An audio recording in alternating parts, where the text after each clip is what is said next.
विश्वानि देव सवितरदुरितानि पराशुभ यद्भद्रं तन्न आशुभ। ओम शांति शांति शांति।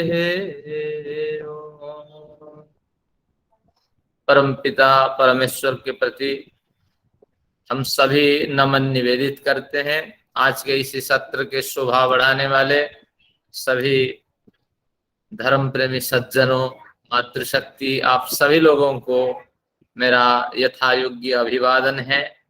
आज धर्मशास्त्र की जो सेमिनार है, जो महोत्सव है, उसका 13वां दिन है और एक व्याख्यान और भगवती सुदेश जी का जो समापन सत्र में उद्बोधन, ये दोनों हमें सुनने को मिलेंगे आज के सत्र को सुन लेने के बाद।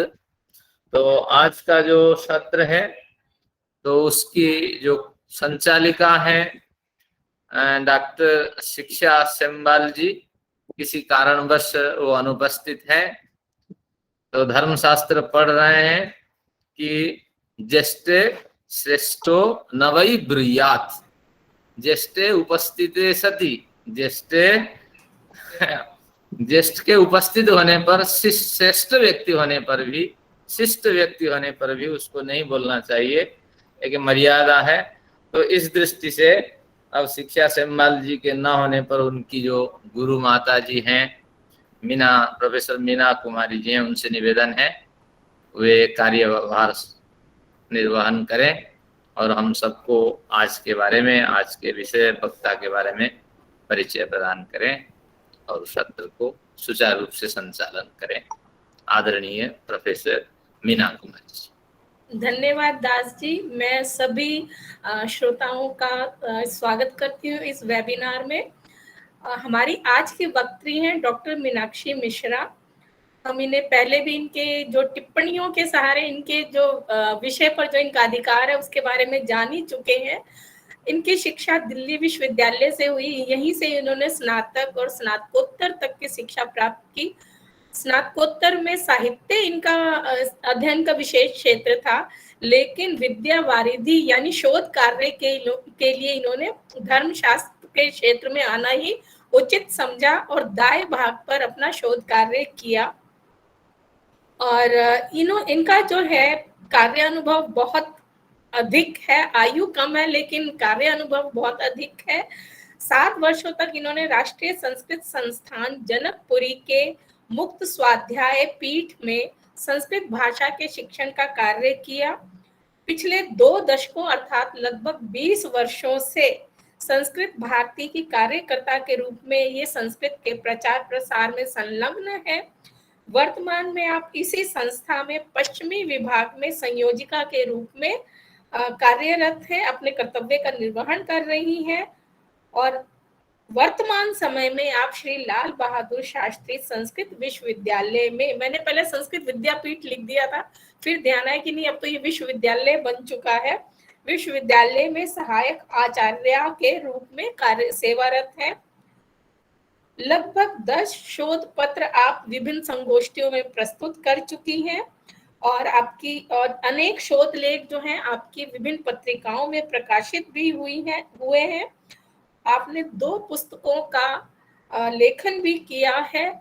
और तो अब मैं अधिक समय ना लेते हुए जो है आज आपको आमंत्रित करती हूँ। आज आप व्यवहार अध्याय के साहसम, वाक्य पारुष्यम, दंड पारुष्यम और द्युत समाहव्यम, इन विषयों पर अपने विचारों से हमें अवगत कराएंगी। तो मैं आपका स्वागत करती हूँ और शोध पत्र वाचन के लिए आपका आह्वान करती हूँ, आपको आमंत्रित करती हूँ। धन्यवाद।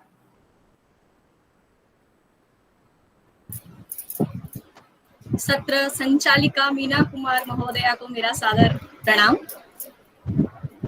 वेद संस्थान दिल्ली के अध्यक्ष श्री प्रद्युम्न शर्मा जी, उपाध्यक्ष श्री हीरालाल जी, मंत्री आर्य रविदेव गुप्ता जी तथा हमारी प्रिय संयोजिका उर्मिल रस्तोगी मैम एवं सह संयोजक दास महोदय तथा इस सभा में उपस्थित समस्त गुरुजन, विद्वत श्रोतागण, आप सभी को मेरा सादर नमस्कार है। हमारा यह विषय व्यवहार अध्याय पर हम पिछले कई दिनों से चर्चा सुनते आ रहे हैं, तथापि एक बार भूमिका के रूप में मुझे कुछ तो कहना ही है, इसलिए मैं आरंभ करती हूँ। एक बार जब गुरुजी आए थे हमारे त्रिपाठी सर, तब उन्होंने भी ये चर्चा की थी, वहीं से मैं आरंभ करना श्रेष्ठ समझती हूँ। मनुः प्रजापतिर यस्मिन् काले राज्यम अबभुजत धर्मैकतानाः पुरुषाः तदा आसन सत्यवादिनः। अर्थात जब मनु प्रजापति राजा हुए उस समय जो राज्य था, उन्होंने जिस समय राज्य किया उस समय धर्मैकतानाः पुरुषाः आसन, अपने अपने धर्म में स्थित रहने वाले पुरुष थे। सभी प्रजा अपने अपने धर्म में स्थित रहती थी। सत्यवादिनश्च, और सभी सत्य बोलने वाले थे। इसलिए जब सभी लोग अपने धर्म में निरत रहेंगे, सत्य का पालन करेंगे, तो फिर व्यवहार की आवश्यकता ही नहीं पड़ेगी।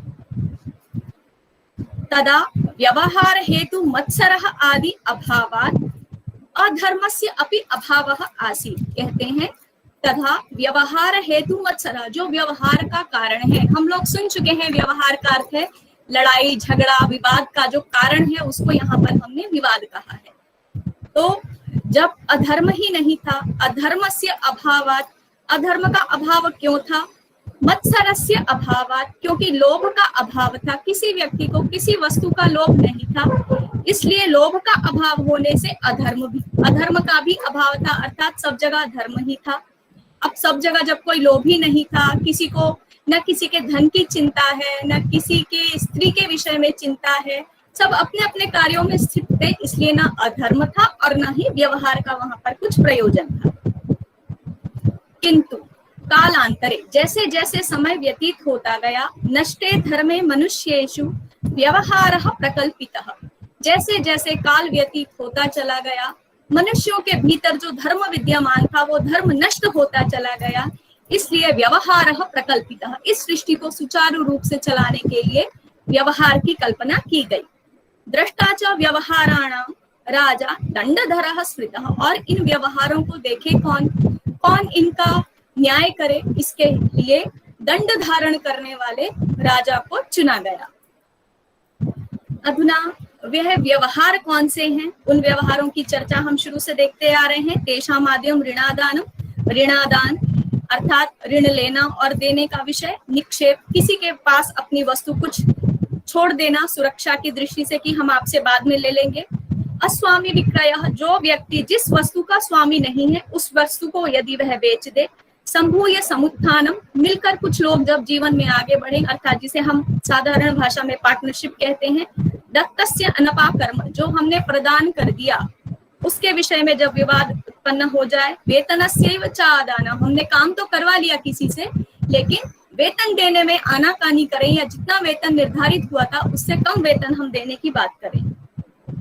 संविदश्च व्यतिक्रमः, संविद का अर्थ होता है कुछ नियम, कुछ सिस्टम, कोई बॉन्ड। आजकल हम देखते हैं जब किसी कंपनी में जॉब करने के लिए जाया जाता है तो वहां पर पहले ही वो बॉन्ड साइन करवा लेते हैं कि आप इतने समय से पहले नहीं छोड़ेंगे, यदि छोड़ेंगे तो आपकी 1 महीने की सैलरी रोक ली जाएगी, यदि हम आपको निकालेंगे तो एक्स्ट्रा देंगे। यही संविद है, इसका अतिक्रमण करना।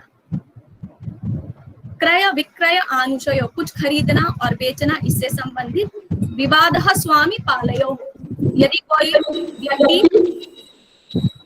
यदि कोई व्यक्ति पशुओं का पालन करता है और उनकी देखभाल के लिए किसी पालक को रखता है। मान लीजिए आज मैंने एक डेयरी खोली है, मेरे पास डेयरी में 100 भैंसें हैं, लेकिन मेरे पास इतना समय नहीं है कि मैं उन सभी की देखभाल करूं, उनके लिए साफ सफाई की व्यवस्था करूं, उन्हें चराने के लिए ले जाऊं, तो मैं किसी व्यक्ति को नियुक्त कर दूंगी जो मेरे पशुओं का पालन करे। मीनाक्षी जी, 1 मिनट, मीनाक्षी जी एक मिनट, मीनाक्षी जी के अलावा बाकी सभी प्लीज अपने माइक को म्यूट कर ले, आवाज जो है गूंज रही है। धन्यवाद मैम। अच्छा जी, तो इस प्रकार से स्वामी और पालक के बीच जो विवाद है उसे स्वामी पाल विवाद कहा। अब यहाँ से हमें जब आगे शुरू करना है, पारुष्य दंड वाचिके, पारुष्य दंड और वाचिक, वाक द्वारा, वाणी द्वारा तथा दंड द्वारा, हाथ पैरों का प्रयोग करके जब किसी को प्रताड़ित किया जाए तो उसे हम वाक पारुष्य, जब वाणी के द्वारा किसी को प्रताड़ित किया जाए तो वो वाक पारुष्य है, जब हाथ पैरों का प्रयोग करके मारपीट करके किसी को प्रताड़ित किया जाए तो वो दंड पारुष्य कहलाता है। स्तेय अर्थात चोरी करना, साहस अर्थात किसी का, हमें पता है कि ये कार्य गलत है, यदि हम इस काम को करेंगे तो हमें दंड मिलेगा, लेकिन फिर भी अरे मेरा कौन क्या बिगाड़ सकता है, ऐसा सोचते हुए जब कुछ कर्म किया जाए जो नहीं करने योग्य है, ऐसे कर्म को हम साहस कहते हैं। फिर स्त्री संग्रहण, स्त्री पुन धर्मो विभागश्च, विभाग के बारे में हम सुन चुके हैं, दाय भाग इत्यादि। द्यूत समाप्य, द्यूत अर्थात जुआ इत्यादि खेलना, और समाप्य का अर्थ है पशु पक्षियों के, पशु और पक्षियों को आपस में दौड़ लगवाना, उनके बीच में कोई प्रतिस्पर्धा करवाना, उनके द्वारा धनार्जन करने का उपाय निकाल लेना। स्त्री पुन धर्मो, स्त्री और पुरुष से संबंधित धर्म। स्त्री संग्रहणम, स्त्रियों को संग्रहण करने के उपाय, स्त्रियों के साथ व्यभिचार इत्यादि कर्म जो हैं उन्हें स्त्री संग्रहण कहा गया है। यह सभी 18 विवाद के पद गिनवाए हैं महर्षि मनु ने। उन्होंने कहा है कि ये जो कारण है, ये जो 18 कारण है, इन्हीं कारणों के कारण विवाद की स्थिति उत्पन्न होती है, जिसके कारण व्यवहार की आवश्यकता हुई। अब ये विवाद क्या है? विनाना अर्थे अवसंदेहे व्यवहार क्षम्यता, वि नाना अर्थे अवसंदेहे हरणम हार उच्यते, नाना संदेहों का जो हरण कर देता है। यदि दो लोग आपस में झगड़ा करते हुए आए और उनके बीच में विवाद हो रहा है तो उन विवादों का जो संशय कर देता है, उन विवादों को जो दूर कर देता है, ऐसा जिस प्रक्रिया के द्वारा किया जाता है वह प्रक्रिया व्यवहार कहलाती है। पुनः इसमें कहा गया कि यदि कोई व्यक्ति किसी दुष्ट व्यक्ति के द्वारा प्रताड़ित होकर राजा के पास न्याय मांगने के लिए जाता है, तब जो प्रक्रिया चलाई जाती है उसे हम व्यवहार कहते हैं। इस व्यवहार के 4 पाद हैं, या हम कह सकते हैं कि ये व्यवहार की जो प्रक्रिया है, ये न्यायिक प्रक्रिया है। इसे पूरा करने के लिए 4 चरण होते हैं: भाषा, उत्तर, क्रिया और साध्य सिद्धि। भाषा अर्थात जब कोई व्यक्ति राजा के पास जाकर अपना दुखड़ा सुनाता है और उस दुखड़े को थानेदार जब नोट करता है अपनी डायरी में, इसे हम भाषा कहते हैं। उत्तर, जिसके प्रति आरोप लगाया गया है उस व्यक्ति को थाने में बुलाकर जो प्रताड़ित व्यक्ति है उससे जवाब मांगा जाएगा कि ये ऐसा कह रहा है कि आपने ऐसा किया था। तो जो प्रतिवादी है वो अपनी बातों को लिखवाएगा, उसे स्वीकार करेगा या अस्वीकार करेगा, ये उत्तर पाद कहलाता है। क्रिया, फिर साक्षियों के साक्ष्य के कारण कुछ साक्ष्य प्रस्तुत करके, कुछ लोगों को उपस्थित करके, कुछ लेख्य उपस्थित करके जो क्रिया चलाई जाएगी निर्णय करने के लिए, उसे क्रियापाद कहते हैं। और जब अंतिम निर्णय होता है, कौन जीता, कौन हारा, कौन सच्चा है, कौन झूठा है, तो इसे हम साध्य सिद्धि कहते हैं। इसी के साथ व्यवहार पूर्ण हो जाता है और अंतिम निर्णय आ जाता है। अब हम आगे बढ़ते हैं आज के विषय पर। मेरा आज का विषय है, जैसा दास जी ने बताया, हमारा जो नोटिस आता है उसमें उन्होंने बहुत विस्तृत रूप से लिखा है। आज के विषय मेरे पास 4 हैं: साहस, वाक पारुष्य, दंड पारुष्य और द्यूत समाप्य। तो हम साहस से आरंभ करते हैं। साहस का अर्थ मैंने आपको बताया कि साहस करके, पता है कि ये कार्य गलत है, फिर भी उस कर्म को करना। अरे जो होगा हम देख लेंगे, मुझे कोई फर्क नहीं पड़ता, मेरा वो फलाना नेता बैठा है उससे मेरी जान पहचान है, देखें कोई मेरा क्या करेगा। इस प्रकार की भावना रखकर जब कोई व्यक्ति किसी के साथ दुर्व्यवहार करता है तो उसे हम साधारण भाषा में साहस कहते हैं। लेकिन हमारे ग्रंथों में साहस की क्या परिभाषा दी गई है उस पर विचार करते हैं। मनुष्य मारणम, नारद ने कहा है, मनुष्य मारणम चौर्यम परदाराभिमर्शनम पारुष्यम उभयम चेति साहसम पंचधा स्मृतम। इस साहस को कोई कहता है कि 4 प्रकार का है, कोई कहता है 5 प्रकार का है, लेकिन गिनती में थोड़ा सा हेर फेर है, बाकी सब एक ही है। मनुष्य मारणम, मनुष्यों को मारना, चौर्यम चोरी करना, परदाराभिमर्शनम दूसरे की स्त्रियों के प्रति दुर्व्यवहार करना, पारुष्यम उभयम वाक् पारुष्यम वाणी के द्वारा किसी को प्रताड़ित करना, दंड पारुष्यम और कुछ मारपीट करके किसी को प्रताड़ित करना, ये दो हो गए। तो मनुष्य मारणम, चौर्यम, परदाराभिमर्शनम मारना, चोरी करना, दूसरे की स्त्रियों के साथ व्यभिचार करना, बुरा व्यवहार करना, और दोनों प्रकार का पारुष्य कठोरता वाणी से या शारीरिक, इन सबको मिलाकर 5 प्रकार का यहाँ पर साहस कहा गया है।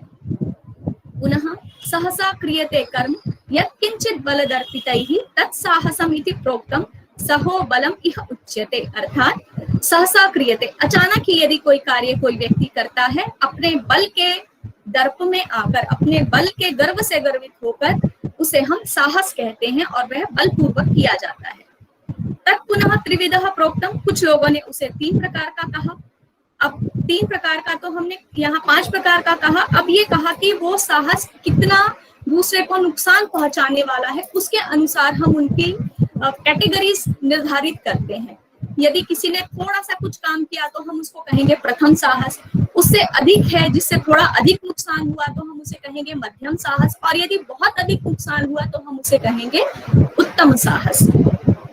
तो यहाँ पर वही बात कही है, तत्पुनः त्रिविधम प्रोक्तम प्रथम मध्यमम तथा उत्तमम चेति शास्त्रेषु तस्य उक्तम लक्षणम पृथक पृथक। अब प्रथम साहस की जब हम बात करें जिसमें थोड़ा नुकसान हुआ तो उसमें क्या क्या बातें आएंगी, मध्यम साहस की बात करें तो क्या क्या होगा, और उत्तम साहस में हम किन किन अपराधों की गणना करेंगे उसके विषय में हम चर्चा करते हैं। फल मूल उदकादीनां क्षेत्रोपकरणस्य च भंगाक्षेप अवमर्दाद्यैः प्रथमं साहसं स्मृतम्। यदि कोई व्यक्ति किसी के घर में या खेत में घुसकर उसके फल को, मूल को, जल को या उसकी खेती में प्रयोग होने वाले जो उपकरण है, उसके बैल हो गए, हल हो गए, और भी जो उसका सामान है जिससे वह खेती करने में प्रयोग करता है, इन सबको भंग कर देता है, तोड़ देता है, नष्ट कर देता है, या फिर इन पर कुछ आक्षेप करता है। अरे कैसे मरियल से बैल हैं तेरे, अरे ये तूने आम उगाया, ये कोई आम है, हमारे यहाँ तो इतने अच्छे आम मिलते हैं, क्या बेकार सा आम उगा रखा है। इस प्रकार से यदि कोई भंग वस्तुओं को भंग कर देता है, फलों को नष्ट कर देता है, खेत की वस्तुओं को नष्ट कर देता है, या उनके बारे में आक्षेप भी करता है, तो इन सभी को हम प्रथम साहस अर्थात जो सबसे नीचे लेवल का साहस हमने बात की है उस श्रेणी में रखेंगे। फिर उसके बाद दूसरे की बात करते हैं, वासः पशु अन्न पानानां गृहोपकरणस्य च एतैनैव प्रकारेण मध्यमं साहसं स्मृतम्। अब बात आई किसी के निवास स्थान की। हम कहते हैं जीवन की 3 सबसे अधिक आवश्यकताएं हैं, रोटी, कपड़ा और मकान। यहाँ पर वही बात हो रही है, वासः अर्थात निवास स्थान। किसी के घर में किसी ने पशुओं का पालन किया है, उसके द्वारा वो अपनी आजीविका चलाता है। पानानां गृह का जो पीने के जल का स्रोत है, या फिर गृह के उपकरण, रसोई में रखा हुआ सामान हो गया। एतेनैव प्रकारेण, इन सबको जब कोई नष्ट कर दे या इनके बारे में कुछ आक्षेप करे तो उसको हम मध्यम साहस कहेंगे। अब हम उत्तम साहस की बात करते हैं। व्यापादो विष शस्त्राद्यैः परदार प्रदर्शनम प्राणोपरोधि यच्च अन्यत् उक्तम उत्तम साहसम। यहाँ पर कहा गया व्यापादो, किसी को विष के द्वारा, शस्त्र इत्यादि के द्वारा मारने का प्रयास करना, परदार प्रदर्शनम दूसरे की स्त्रियों के साथ बुरा व्यवहार करना, प्राणोपरोधि ऐसी कोई वस्तु किसी के घर में छोड़ देना, फेंक देना जिससे प्राणों पर संकट आ पड़े। जब मनुष्य के जीवन पर जिन बातों से संकट हो जाए उनको हम उत्तम साहस कहेंगे। अब यहाँ पर मनु कहते हैं यत् धान्य अपहारादिकम कर्म द्रव्य स्वामी समक्षम बलात् कृतं तत्साहसं स्यात्। मनु ने कहा है कि किसी के धान्य का, धन का अपहरण कर लेना जो उस द्रव्य के स्वामी के समक्ष ही किया जाए, जो उस किसी वस्तु का, धन का, धान्य का मालिक है, उसके सामने ही उसकी चीज को चुरा लेना, उससे छीन लेना, यह साहस कहलाता है। किंतु जब स्वामी विद्यमान नहीं है और उसकी अनुपस्थिति में उसके धन को, उसकी किसी वस्तु को ले लेना, चोरी या स्तेय कहलाता है। फिर बृहस्पति कहते हैं हीन मध्यम उत्तमत्वेन त्रिविधम तत्प्रकीर्तितम। यही बात है, हीन मध्यम और उत्तम, सबसे कम, बीच का और सबसे श्रेष्ठ जो साहस है, इस प्रकार से 3 प्रकार का बताया है। द्रव्याक्षेपो दमस्तत्र प्रथमो मध्यम उत्तम। तो जिस प्रकार से साहस की हमने कैटेगरी यहाँ पर निर्धारित कर दी कि सबसे निम्न है, फिर बीच का है, या सबसे उसने बहुत बड़ा साहस कर दिया, इतना साहस हो गया, तो उसके लिए दंड की भी उसी साहस के अनुसार, यदि प्रथम श्रेणी का उसने साहस कर्म किया है तो उसके अनुसार दंड की बात कही है। यदि मध्यम श्रेणी का है तो उसके अनुसार दंड होगा। यदि उत्तम श्रेणी का उसने साहस किया है तो उसको अधिक दंड दिया जाएगा। तस्य दंडः क्रियापेक्षः प्रथमस्य शतावरः मध्यमस्य तु शास्त्रज्ञैः दृष्टः 5 शतावरः। अब यहाँ कहते हैं कि जिस प्रकार की क्रिया उसने की है, जैसा साहस कर्म किया है, उसी के अनुसार उसका दंड निर्धारित होगा। यदि वो प्रथम साहस की श्रेणी का कर्म है, उसने यदि किसी के खेत की वस्तुओं को नष्ट कर दिया है या फलों को नष्ट कर दिया है या उसके बारे में आक्षेप किया है, तो वो प्रथम साहस की श्रेणी में आएगा और उसको प्रथम साहस का हम दंड देंगे। सबसे निम्न जो श्रेणी है उसमें रहेगा और उसको प्रथम साहस का हम नीचे से शुरू करते हैं। प्रथम मतलब फर्स्ट क्लास, फिर मिडिल स्कूल और फिर हाई स्कूल। फर्स्ट क्लास की जब हम बात करें तो बच्चा छोटा है, अपराध भी छोटा है और उसका दंड भी छोटा है। जब हम मध्यम की बात करें तो थोड़ा अपराध भी बढ़ गया और उसका दंड भी बढ़ गया, और जब हम हाई लेवल की बात करते हैं तो अपराध भी बढ़ गया और उसका दंड भी उसी के अनुसार बढ़ गया। तो यहाँ कहा कि जब प्रथम प्रकार का साहस हो यानी निम्न प्रकार का साहस हो तो उसमें प्रथम साहस के दंड से दंडित करना चाहिए, और वो कितना हो इसके विषय में कहा है कि कम से कम 100 रुपए तक, 100 क्षमता रुपया नहीं कहना चाहिए, कम से कम 100 पणों तक उसको दंड के रूप में राजा दे।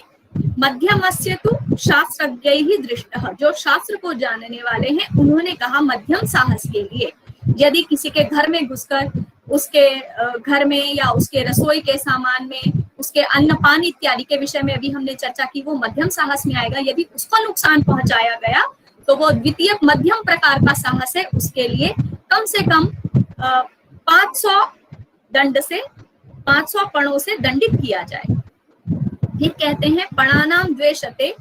अब उत्तम साहस की हम आगे बात करेंगे, उससे पहले ये पण क्या है इसके विषय में, ये यहाँ पर जो साहस की बात की गई उसका दंड निर्धारित किया गया कि प्रथम साहस के लिए कम से कम 100 पण, उत्तम साहस के लिए 500, मध्यम साहस के लिए 500 पण।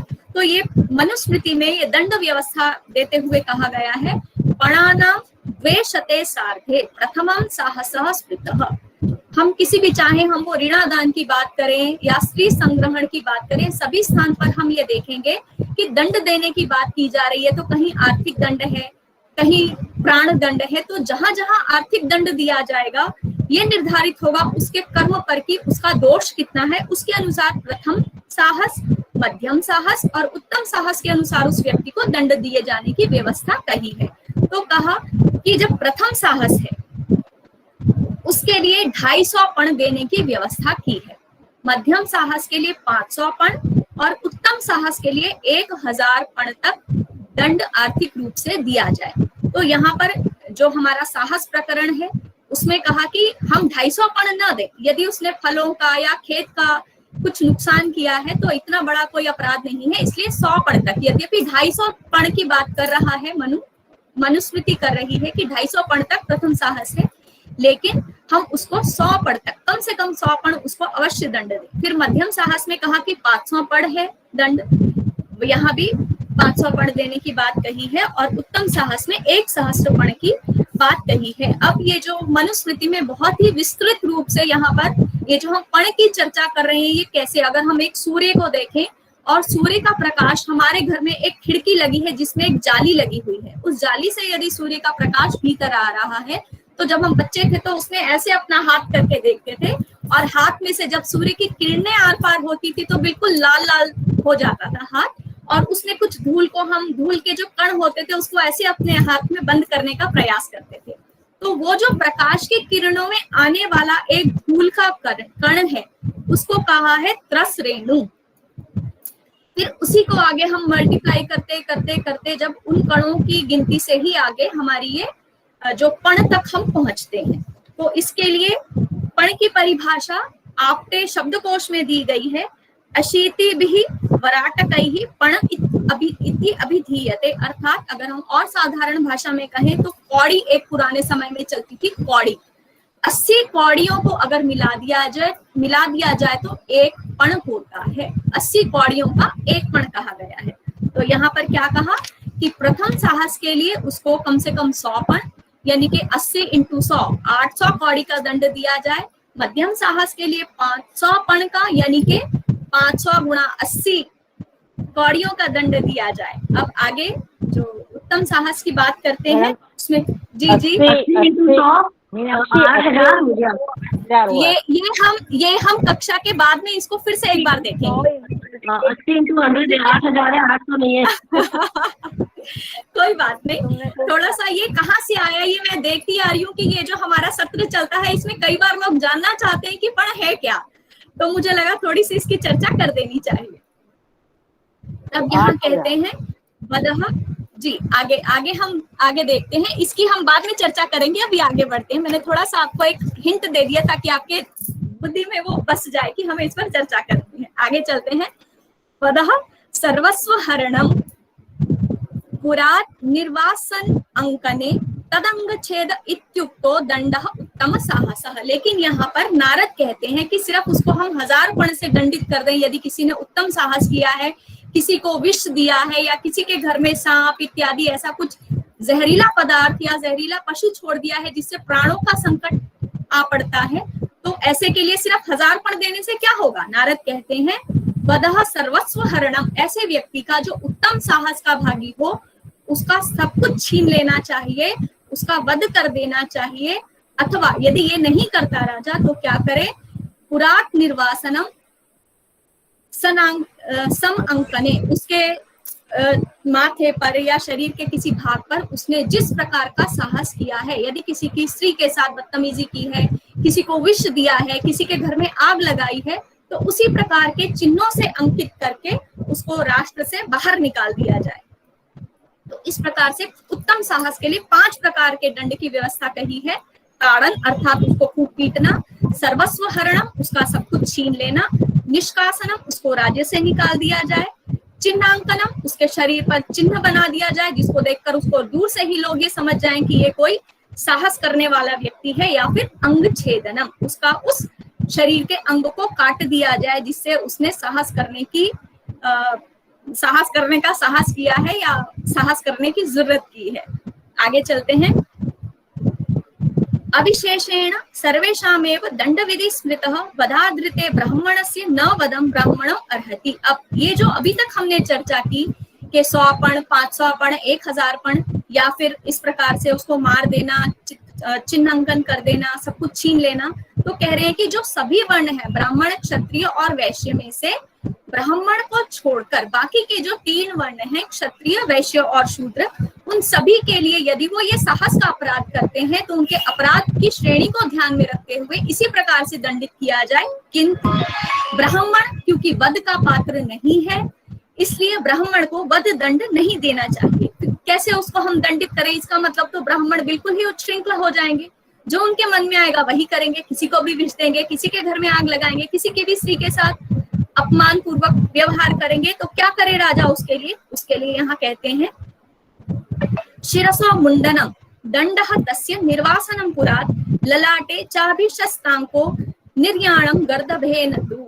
अगर कोई समाज का अति सम्मानित व्यक्ति है और उसको आप जितना वो सम्मानित है उतना ही आप उसको अपमानित कर दें तो वो उसके लिए मृत्यु से भी बढ़कर असहनीय होता है। वो कहता है कि हे भगवान ऐसा ना हो, भले ही इसकी बजाय तुम मुझे मृत्यु दंड दे दो। तो वही यहाँ पर ब्राह्मण के लिए कहा है, क्योंकि ब्राह्मण समाज में सबसे अधिक सम्माननीय है, इसलिए उसके लिए उस ब्राह्मण के लिए सबसे अधिक कठोर दंड की भी बात कहते हैं। शिरसो मुंडनम उसके सिर को मुंडवा दिया जाए, वही उसका दंड है। निर्वासनम पुरात उसको नगर से बाहर निकाल दिया जाए। ललाटे च अभिशस्तांग को वो जिस दोष का दोषी है उसके माथे पर वही चिन्ह अंकित कर दिया जाए। और इससे भी बड़ी बात कहते हैं निर्याणम गर्दभेन च उसको गधे पर बिठाकर उसकी परेड निकाली जाए, उसकी सवारी निकाली जाए। स्याताम, अब मुझे लगता है कि 5:32 हो गए हैं, मुझे अपना थोड़ा सा आगे चलना चाहिए। अब हम आगे बढ़ते हैं, दंडों की भी चर्चा हो गई। अब कहते हैं कि जिस व्यक्ति का नुकसान हुआ, जिसने नुकसान किया उसको तो दंड मिल गया, लेकिन किसी ने यदि मेरे घर में आग लगा दी तो मेरा तो घर चला गया। किसी ने मेरे घर के किसी व्यक्ति को यदि विष दे दिया तो मेरा घर का एक व्यक्ति चला गया। तो मेरा नुकसान की भरपाई कैसे होगी? उसके लिए मनु कहते हैं द्रव्याणि हिंसाद्यो यस्य ज्ञानतो अज्ञानतोऽपि वा स तस्य उत्पादयेत् तुष्टिं राज्ञा दंडश्च तत्समम्। ये नहीं कि कोई मेरे घर में आया, उसने मेरे घर में आग लगा दी और जाके अपना फाइन भर दिया या उसको राजा ने निकाल दिया, वो तो ठीक है, लेकिन मेरे साथ क्या होगा? अब मेरा घर कहाँ से आएगा? तो उसके विषय में कहा द्रव्याणि हिंस्याद्यो, चाहे द्रव्यों की नुकसान हुई हो या किसी व्यक्ति के साथ हिंसा हुई हो, चाहे जानबूझकर की गई हो या अनजाने में की गई हो, उसके लिए तस्य उत्पादयेत् तुष्टिम, जिस व्यक्ति ने नुकसान किया है वो व्यक्ति, जो व्यक्ति पीड़ित है उसकी तुष्टि करे, उसके घर की जो नुकसान हुआ है उसकी भरपाई दे, जिसको उसने मारा पीटा है उसका पूरा व्यय दे, यदि खेती उजाड़ी है तो उसकी खेती में काम करे, उस व्यक्ति को संतुष्ट करे। और जितने रुपए का उसने नुकसान किया है, मान लो मेरा 5 लाख रुपए का घर है और उसने मेरे घर में आग लगाई, तो वो मेरे घर को सही कराए, उसकी मरम्मत कराए और जितने का नुकसान हुआ है उतना दंड भी राजा को दे, और साथ में जो उसने साहस किया है उसका दंड अलग से उसको भरना होगा। कात्यायन कहते हैं शतम भंगोपमादौ वा कुर्यात् द्रव्येषु यो नरः प्राप्नुयात् साहसं पूर्वं द्रव्य भाग स्वयं उदाहृतः, अर्थात नष्ट करने वाला स्वामी को, वही बात यहाँ कात्यायन ने भी कही है कि स्वामी को उतना ही धन दे और उत्तम साहस का दंड भी भरे। याज्ञवल्क्य कहते हैं दुखोत्पादी गृहे द्रव्यम क्षिपन प्राणहरम तथा षोडशाद्यः पणान् दाप्यो द्वितीयो मध्यमं दमम्। यदि कोई व्यक्ति किसी के घर में दुख उत्पादक किसी वस्तु को फेंक देता है जिससे प्राण का कष्ट हो जाता है, तो वो इसी प्रकार से दंड का भागी है और उसको मध्यम साहस का दंड देना चाहिए। अब उसके बाद हम आते हैं, कहते हैं यहाँ पर आचार्य कहते हैं, याज्ञवल्क्य आचार्य ही कहते हैं, अर्घ्य आक्रोश अतिक्रम कृत भर्तृभार्य प्रहारकः संदृष्टस्य प्रदाता च समुद्गृह भेदकः सामंत कुलिकादीनां अपकारस्य कारकः पश्चात् शतपणिको दंडः एषाम् अभिविनिश्चयः स्वच्छंद विधवागामी विक्रष्टे न अभिधावकः अकारे च विक्रोष्टा। यहाँ पर इसकी थोड़ी सी मैं व्याख्या ही कर देती हूँ। तो कहते हैं कि जो पूज्यों का आदर न करे, इन श्लोकों में ये कुछ 8-10 श्लोक हैं, इनमें जो भाव प्रकट है वो मैं कर देती हूँ।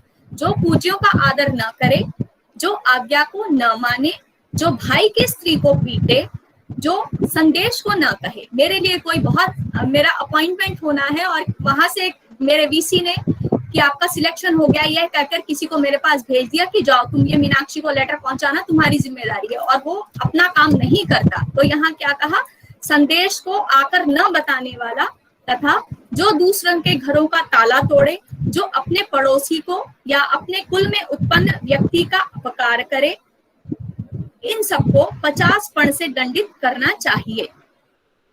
अब कहा स्त्री के विषय में, ऐसी विधवा जो स्वेच्छाचारिणी हो, जिसकी देख रेख करने वाले सब लोग हो, जिसका भरण पोषण करने के लिए सब लोग तैयार हो, लेकिन फिर भी ऐसी विधवा स्त्री जो स्वेच्छा पूर्वक कार्य करती हो, उसको, अब कोई व्यक्ति यदि दुख में फंसा हुआ है, कुछ लोग मिलकर किसी को पीट रहे हैं या कोई कहीं से गिरने वाला है, कुएं में लटका हुआ है, अकस्मात उसका पैर फिसल गया है और वो चीख पुकार कर रहा है और सामने बचाने के लिए लोग खड़े हुए हैं, और फिर भी यदि उसको बचाने के लिए वो नहीं जाते, तथा बिना कारण आक्रोश करने वाला, छोटी सी बात है, कुछ भी बात नहीं है। कई बार हमने देखा है कुछ लोगों का स्वभाव होता है बात का बतंगड़ बनाना, ठीक है। तो इस प्रकार से जो छोटी सी बात पर भी बहुत बड़ा झगड़ा बिना कारण ही करे, ऐसा व्यक्ति चांडाल होकर जो दूसरी जातियों का स्पर्श करे, जो शूद्र सन्यासियों को दैव और पितृ कार्य में भोजन कराए, जो झूठी शपथ ले,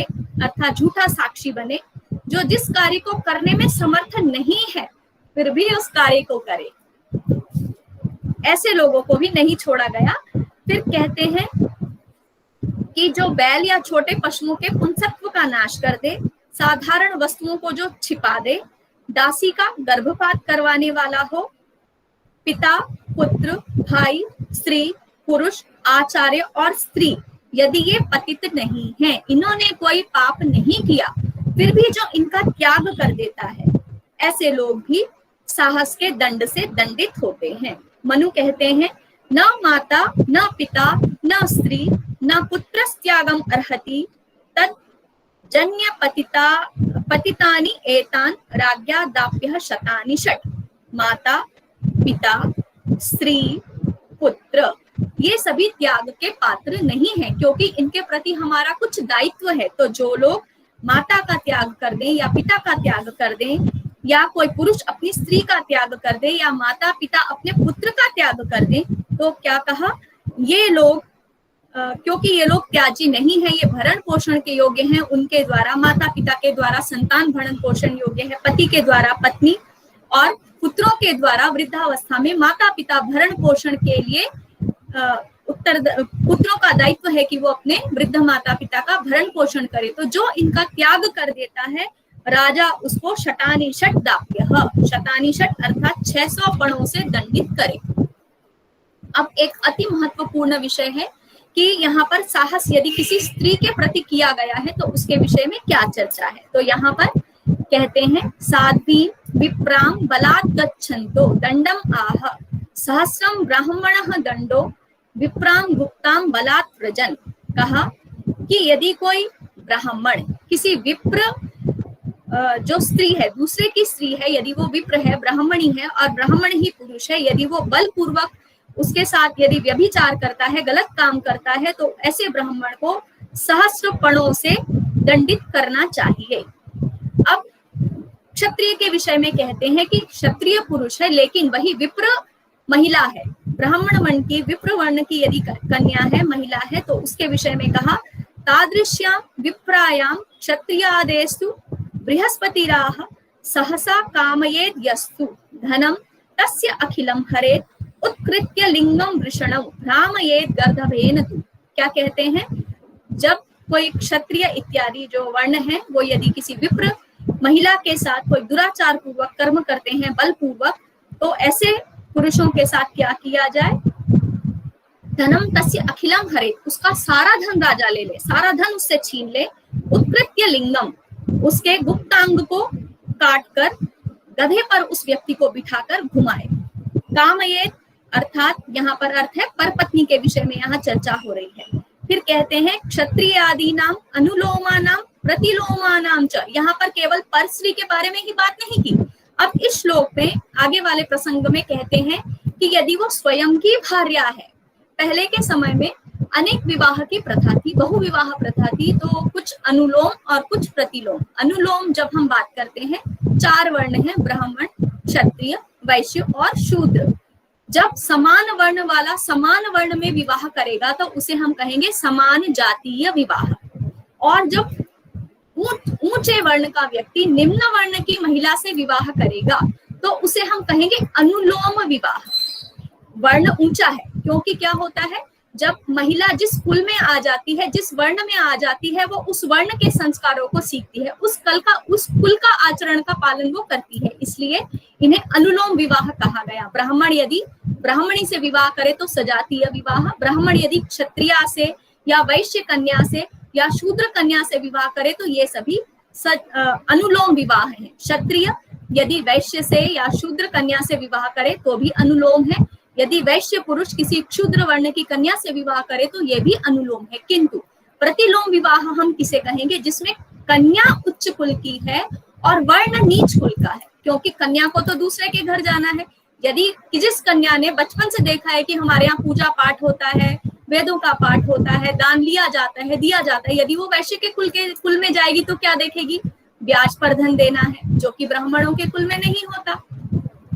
क्षत्रिय के कुल में जाएगी तो क्या देखेगी कि मार काट करना है, जैसे भी हो प्राणों को बचाना है, तो इसलिए प्रतिलोम विवाह जब कन्या ऊंचे कुल की है और वर नीचे कुल का है तब हम उसे प्रतिलोम विवाह कहते हैं। तो यहाँ पर कह रहे हैं कि क्षत्रिय आदि यदि पुरुष हो, चाहे उनके अनुलोम विवाहों की भार्याएं हो, यानी क्षत्रिय की यदि वैश्य और शूद्रा पत्नी हो, पत्नी नहीं, यहाँ भार्या के विषय में कहा गया है भरण पोषण योग्य या सा भार्या, और यदि प्रतिलोम विवाह से हो, चाहे कोई वैश्य पुरुष हो, उसकी क्षत्रिय भार्या हो या ब्राह्मण वर्ण की भार्या हो, फिर भी यदि उसकी स्वयं की भार्या है, फिर भी चाहे वो अनुलोम वर्ण की हो या प्रतिलोम वर्ण की हो, बलात् सजातीय भार्या गमने, या फिर उसकी सजातीय भार्या क्यों ना हो, ब्राह्मण की ब्राह्मणी, शूद्र की शूद्रा, इस प्रकार से चाहे सजातीय ही क्यों ना हो, बलात् भार्या गमने दंडम आह, यदि बलपूर्वक अपनी भार्या के साथ भी वो गमन करता है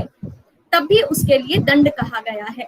स्त्रीषु कृतोपभोगो स्यात् प्रसह्य पुरुषो यदा वधे तस्य प्रवर्तेत कार्यातिक्रमणम हित, क्योंकि गृहस्थ धर्म का आधार ही है पति और पत्नी की सहमति, दोनों के समान रूप से व्यवहार करने पर ही उनका गृहस्थ धर्म चलता है। यदि कोई किसी पर हावी हो जाएगा तो वो धर्म में, उस आश्रम में लोग जाना ही नहीं चाहेंगे। तो यहाँ कहा स्त्रीषु कृतोपभोगः स्यात् प्रसह्य पुरुषो यदा, जब प्रसह्य अर्थात बलपूर्वक कोई पुरुष अपनी भार्या का उपभोग करता है, उसके विषय में दंड के लिए कहते हैं वधे तस्य प्रवर्तित, राजा उसके वध के लिए प्रवर्तित हो जाए, कार्यातिक्रमणम हित, क्योंकि इस प्रकार का जो संबंध है उसको भी अतिक्रमण करना, संबंधों का अतिक्रमण करना कहा गया है। फिर कहते हैं यदि कोई व्यक्ति, यहाँ कहा है अगले श्लोक में, अनिच्छन्तीं तु या भुक्ता भुक्तां वा वासयेत् गृहे मलिनांगीं अधशय्या पिंड मात्रोपजीविनी, यदि किसी के घर में ऐसी भार्या हो या कोई ऐसी स्त्री हो जिसे कहीं से पकड़ कर लाया गया हो और वो किस हालत में रहती हो, अनिच्छन्तीं, यदि स्त्री की इच्छा ना हो, उसके साथ यदि कोई उपभोग करता है, उसका उपभोग करता है, संभोग करता है और उसको अपने घर में गुप्त रूप से रखता है, या फिर मलिनांगी, वो बहुत ही बिल्कुल ऐसे रहती है कि ना उसको वस्त्र दिए जाते हैं, ना उसको अच्छे से भोजन दिया जाता है, अर्थात यदि उसको बलपूर्वक घर में रोक कर रखा गया है और उसकी इच्छा नहीं है रहने की, पिंड मात्रोपजीविनी अधशय्या, वो भूमि पर शयन करती है, पिंड मात्रोपजीविनी, और मानो कि उसके शरीर में प्राण ही नहीं है, वो सिर्फ अपने शरीर को लेकर जी रही है। तो इसके विषय में भी वध दंड का प्रवर्तन बताया गया है। और यदि ये जो दोष है इसमें यदि स्त्री भी सम्मिलित हो तो उसके विषय में कहा है वदह तो इच्छन्त्याम बोध्यः, जो स्त्री अपनी इच्छा पूर्वक इस प्रकार का कार्य करे वो वध के पात्र है। हीन वर्णोपभुक्ता या ताज्या वध्या अथवा भवेत्, हीन वर्ण वाले पुरुष के साथ यदि कोई स्त्री अपनी इच्छा पूर्वक गमन करती है तो वो त्याज्य है या फिर वध्य है, अर्थात वध के योग्य है। अब सम्मानित लोगों के विषय में यदि उनको सम्मान न दिया जाए तो इस विषय में क्या कहा है, येषां देयः पंथाः तेषां अपथदायी कार्षापण पंचविंशतिः दंड्यः। विष्णु कहते हैं कि जिन लोगों के लिए, हमारे धर्म शास्त्रों में आदर सत्कार को बहुत महत्व दिया गया है आचार प्रकरण में, तो यहाँ कहते हैं कि जिन लोगों के लिए कहा है कि राजा हो, गुरु हो, कोई स्नातक हो, कोई गर्भिणी हो, कोई रोगी हो, कोई वृद्ध हो, यदि ये मार्ग में जा रहे हो तो सबसे पहले हमें इनके लिए मार्ग छोड़ देना चाहिए। हम आजकल क्या देखते हैं, एम्बुलेंस आ रही है, हम लोग खड़े हैं पक्की तरह से जाम लगाकर, चाहे कोई मर न जाए, साइड देने के लिए जगह है, फिर भी हम उसको यदि साइड नहीं देते। तो वही बात यहाँ पर कही गई है कि जो लोग सम्मान देने के योग्य हैं और जो लोग मार्ग देने योग्य हैं, जिन्हें पहले जाने देना चाहिए, यदि उनके लिए रास्ता नहीं छोड़ा जाता तो ऐसे लोगों को कार्षापण पंचविंशति 25 कार्षापण से, ये कार्षापण भी पण में जब कुछ और धन जोड़ दिया जाएगा तो ये कार्षापण कहलाएगा। इस प्रकार से 25 कार्षापण से उनको दंडित करना चाहिए। आसन अर्हाः, आसन अर्हस्य आसनम अददश्च, जिसको आसन देना चाहिए। मैं बैठी हूँ, आज मेरे सामने मेरे कुलपति जी आ जाते हैं, उर्मिल महोदय आ जाती हैं और मैं बैठी हूँ और मैं उनको आसन के लिए नहीं कहती, तो ये भी मेरा एक दुर्व्यवहार है उस व्यक्ति के प्रति जो मेरे पास आया है। तो कहा जिनको आसन पहले देना चाहिए उनको यदि आसन न दिया जाए या फिर पूजा हम अपूजयंश, जो पूजा करने योग्य लोग हैं, जो सम्मान करने योग्य लोग हैं, उनको यदि सम्मानित न किया जाए, प्रतिवेश्य ब्राह्मणे अनिमंत्रिणे, यदि हमारे घर में कोई कार्यक्रम है, विवाह है, श्राद्ध भोज है, या हमने कोई देव कर्म किया है और हमारे पड़ोस में ही कोई श्रेष्ठ ब्राह्मण रहता है जो कि इस योग्य है कि हम उसे अपने घर बुलाएं और फिर भी हम उसे नहीं बुलाते, तब इसके लिए भी कार्शापण पंचविंशति दंड्य, उसको 25 कार्शापणों से दंडित करना चाहिए।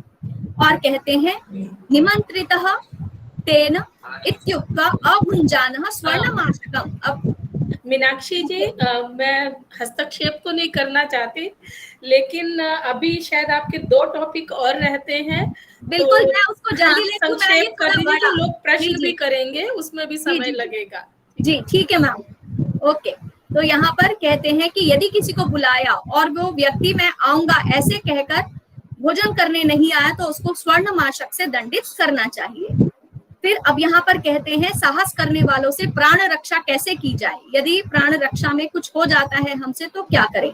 तो यहाँ कहा कि शस्त्रं द्विजातिभिर्ग्राह्यः धर्मो यत्र उपरुध्यते द्विजातीनां च वर्णानां विप्लवे कालकारिते। तो कहते हैं साहसी मनुष्यों के कारण जब द्विजों को, ब्रह्मचर्य आदि आश्रम वासियों को धर्म का अवरोध होने में समय प्रभाव से राज्य में अराजकता फैलने लगे, और इस कारण जब युद्ध जैसी स्थिति बन जाए, आत्मरक्षा में तथा अपनी द्रव्य के अपहरण होने के डर में तथा स्त्रियों और ब्राह्मणों की रक्षा के लिए द्विजातियों अर्थात ब्राह्मण, वैश्य और शूद्रों को भी शस्त्र ग्रहण करना चाहिए, क्योंकि धर्म पूर्वक अपराधी को मारता हुआ मनुष्य पापी नहीं होता। अब यहाँ पर इसके बाद कुछ आतताई की, आतंकवादियों की परिभाषा बताई है। अग्निदो गरदश्चैव शस्त्र पाणिर धनापहः क्षेत्रदार हरश्चैव षडेते ही आततायिनः। अग्नि, जिसने हाथ में अग्नि ली हो कि अभी मैं तुम्हें जला दूंगा या घर जला दूंगा, विष देने वाला, जहर देने वाला। शस्त्र पाणी, जिसके हाथ में शस्त्र हो और वो आपका धन छीनने आया हो, आपका क्षेत्र आपसे छीनना चाहता हो, स्त्री को हरण करना चाहता हो, इस प्रकार के ये 6 आतंकवादी घोषित किए गए हैं। उद्यत। अब इसके बाद हम आगे चलते हैं, तो यहाँ पर कहा है कि ऐसी स्थिति में यदि गुरुं वा बाल वृद्धौ वा ब्राह्मणं वा बहुश्रुतम आततायिनम आयांतम हन्यादेव अविचारयन्। मनु कहते हैं यहाँ पर कि चाहे वो आपका गुरु ही क्यों ना हो, कोई बालक ही क्यों ना हो, उम्र में कोई वृद्ध ही क्यों ना हो, या बहुत से वेदों का अध्ययन करने वाला वो कोई ब्राह्मण ही क्यों ना हो, यदि आप उसको आतताई के रूप में आते हुए देखें, हन्यादेव अविचारयन्, तो उसको बिना विचारे ही मार देना चाहिए अपनी रक्षा के लिए। तो फिर क्या कहा, जब हमने यदि ऐसे अपनी रक्षा करने के लिए किसी को मार दिया तो क्या होगा, उसके विषय में कहा गया है न आतताई वधे दोषो हंतुर्भवति कश्चन प्रकाशम व अप्रकाशम व मन्युस्तम मन्युमृच्छति। तो कहा न आतताई वधे दोषो, जो आतताई है, जो आतंकवादी बनकर हमारे प्राण लेने के लिए आया है, उसकी हत्या करने में कोई वध का दोष नहीं लगता, चाहे आप उसे सबके सामने मारे या फिर गुप्त रूप से उसकी हत्या कर दें। अब इसी में धर्मस्थानीय अधिकरण में तृतीय अधिकरण है ये कौटिल्य अर्थशास्त्र का, वहां पर भी हमें विस्तृत रूप से इसकी चर्चा मिलती है। और यहाँ कहा गया है कि फिर उसके बाद, इसको मैं छोड़ रही हूँ, आगे मनु कहते हैं कि जो मनुष्य साहस करता है वह कटु वचन बोलने वाले से, दंड पारुष्य करने वाले से और चोरी करने वालों से भी ज्यादा घातक सिद्ध होता है, इसलिए वो सबसे अधिक पापी है, उसे राजा बिल्कुल भी न छोड़े।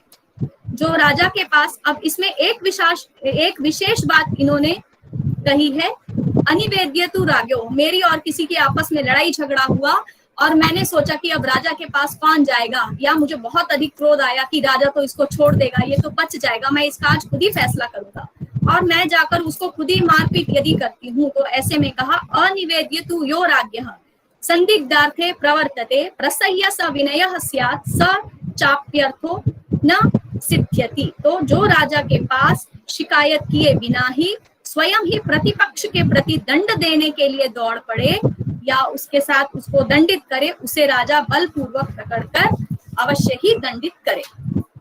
अब बात आती है वाक पारुष्य की। ये थोड़े छोटे प्रकरण हैं, समय से समाप्त हो जाएगा।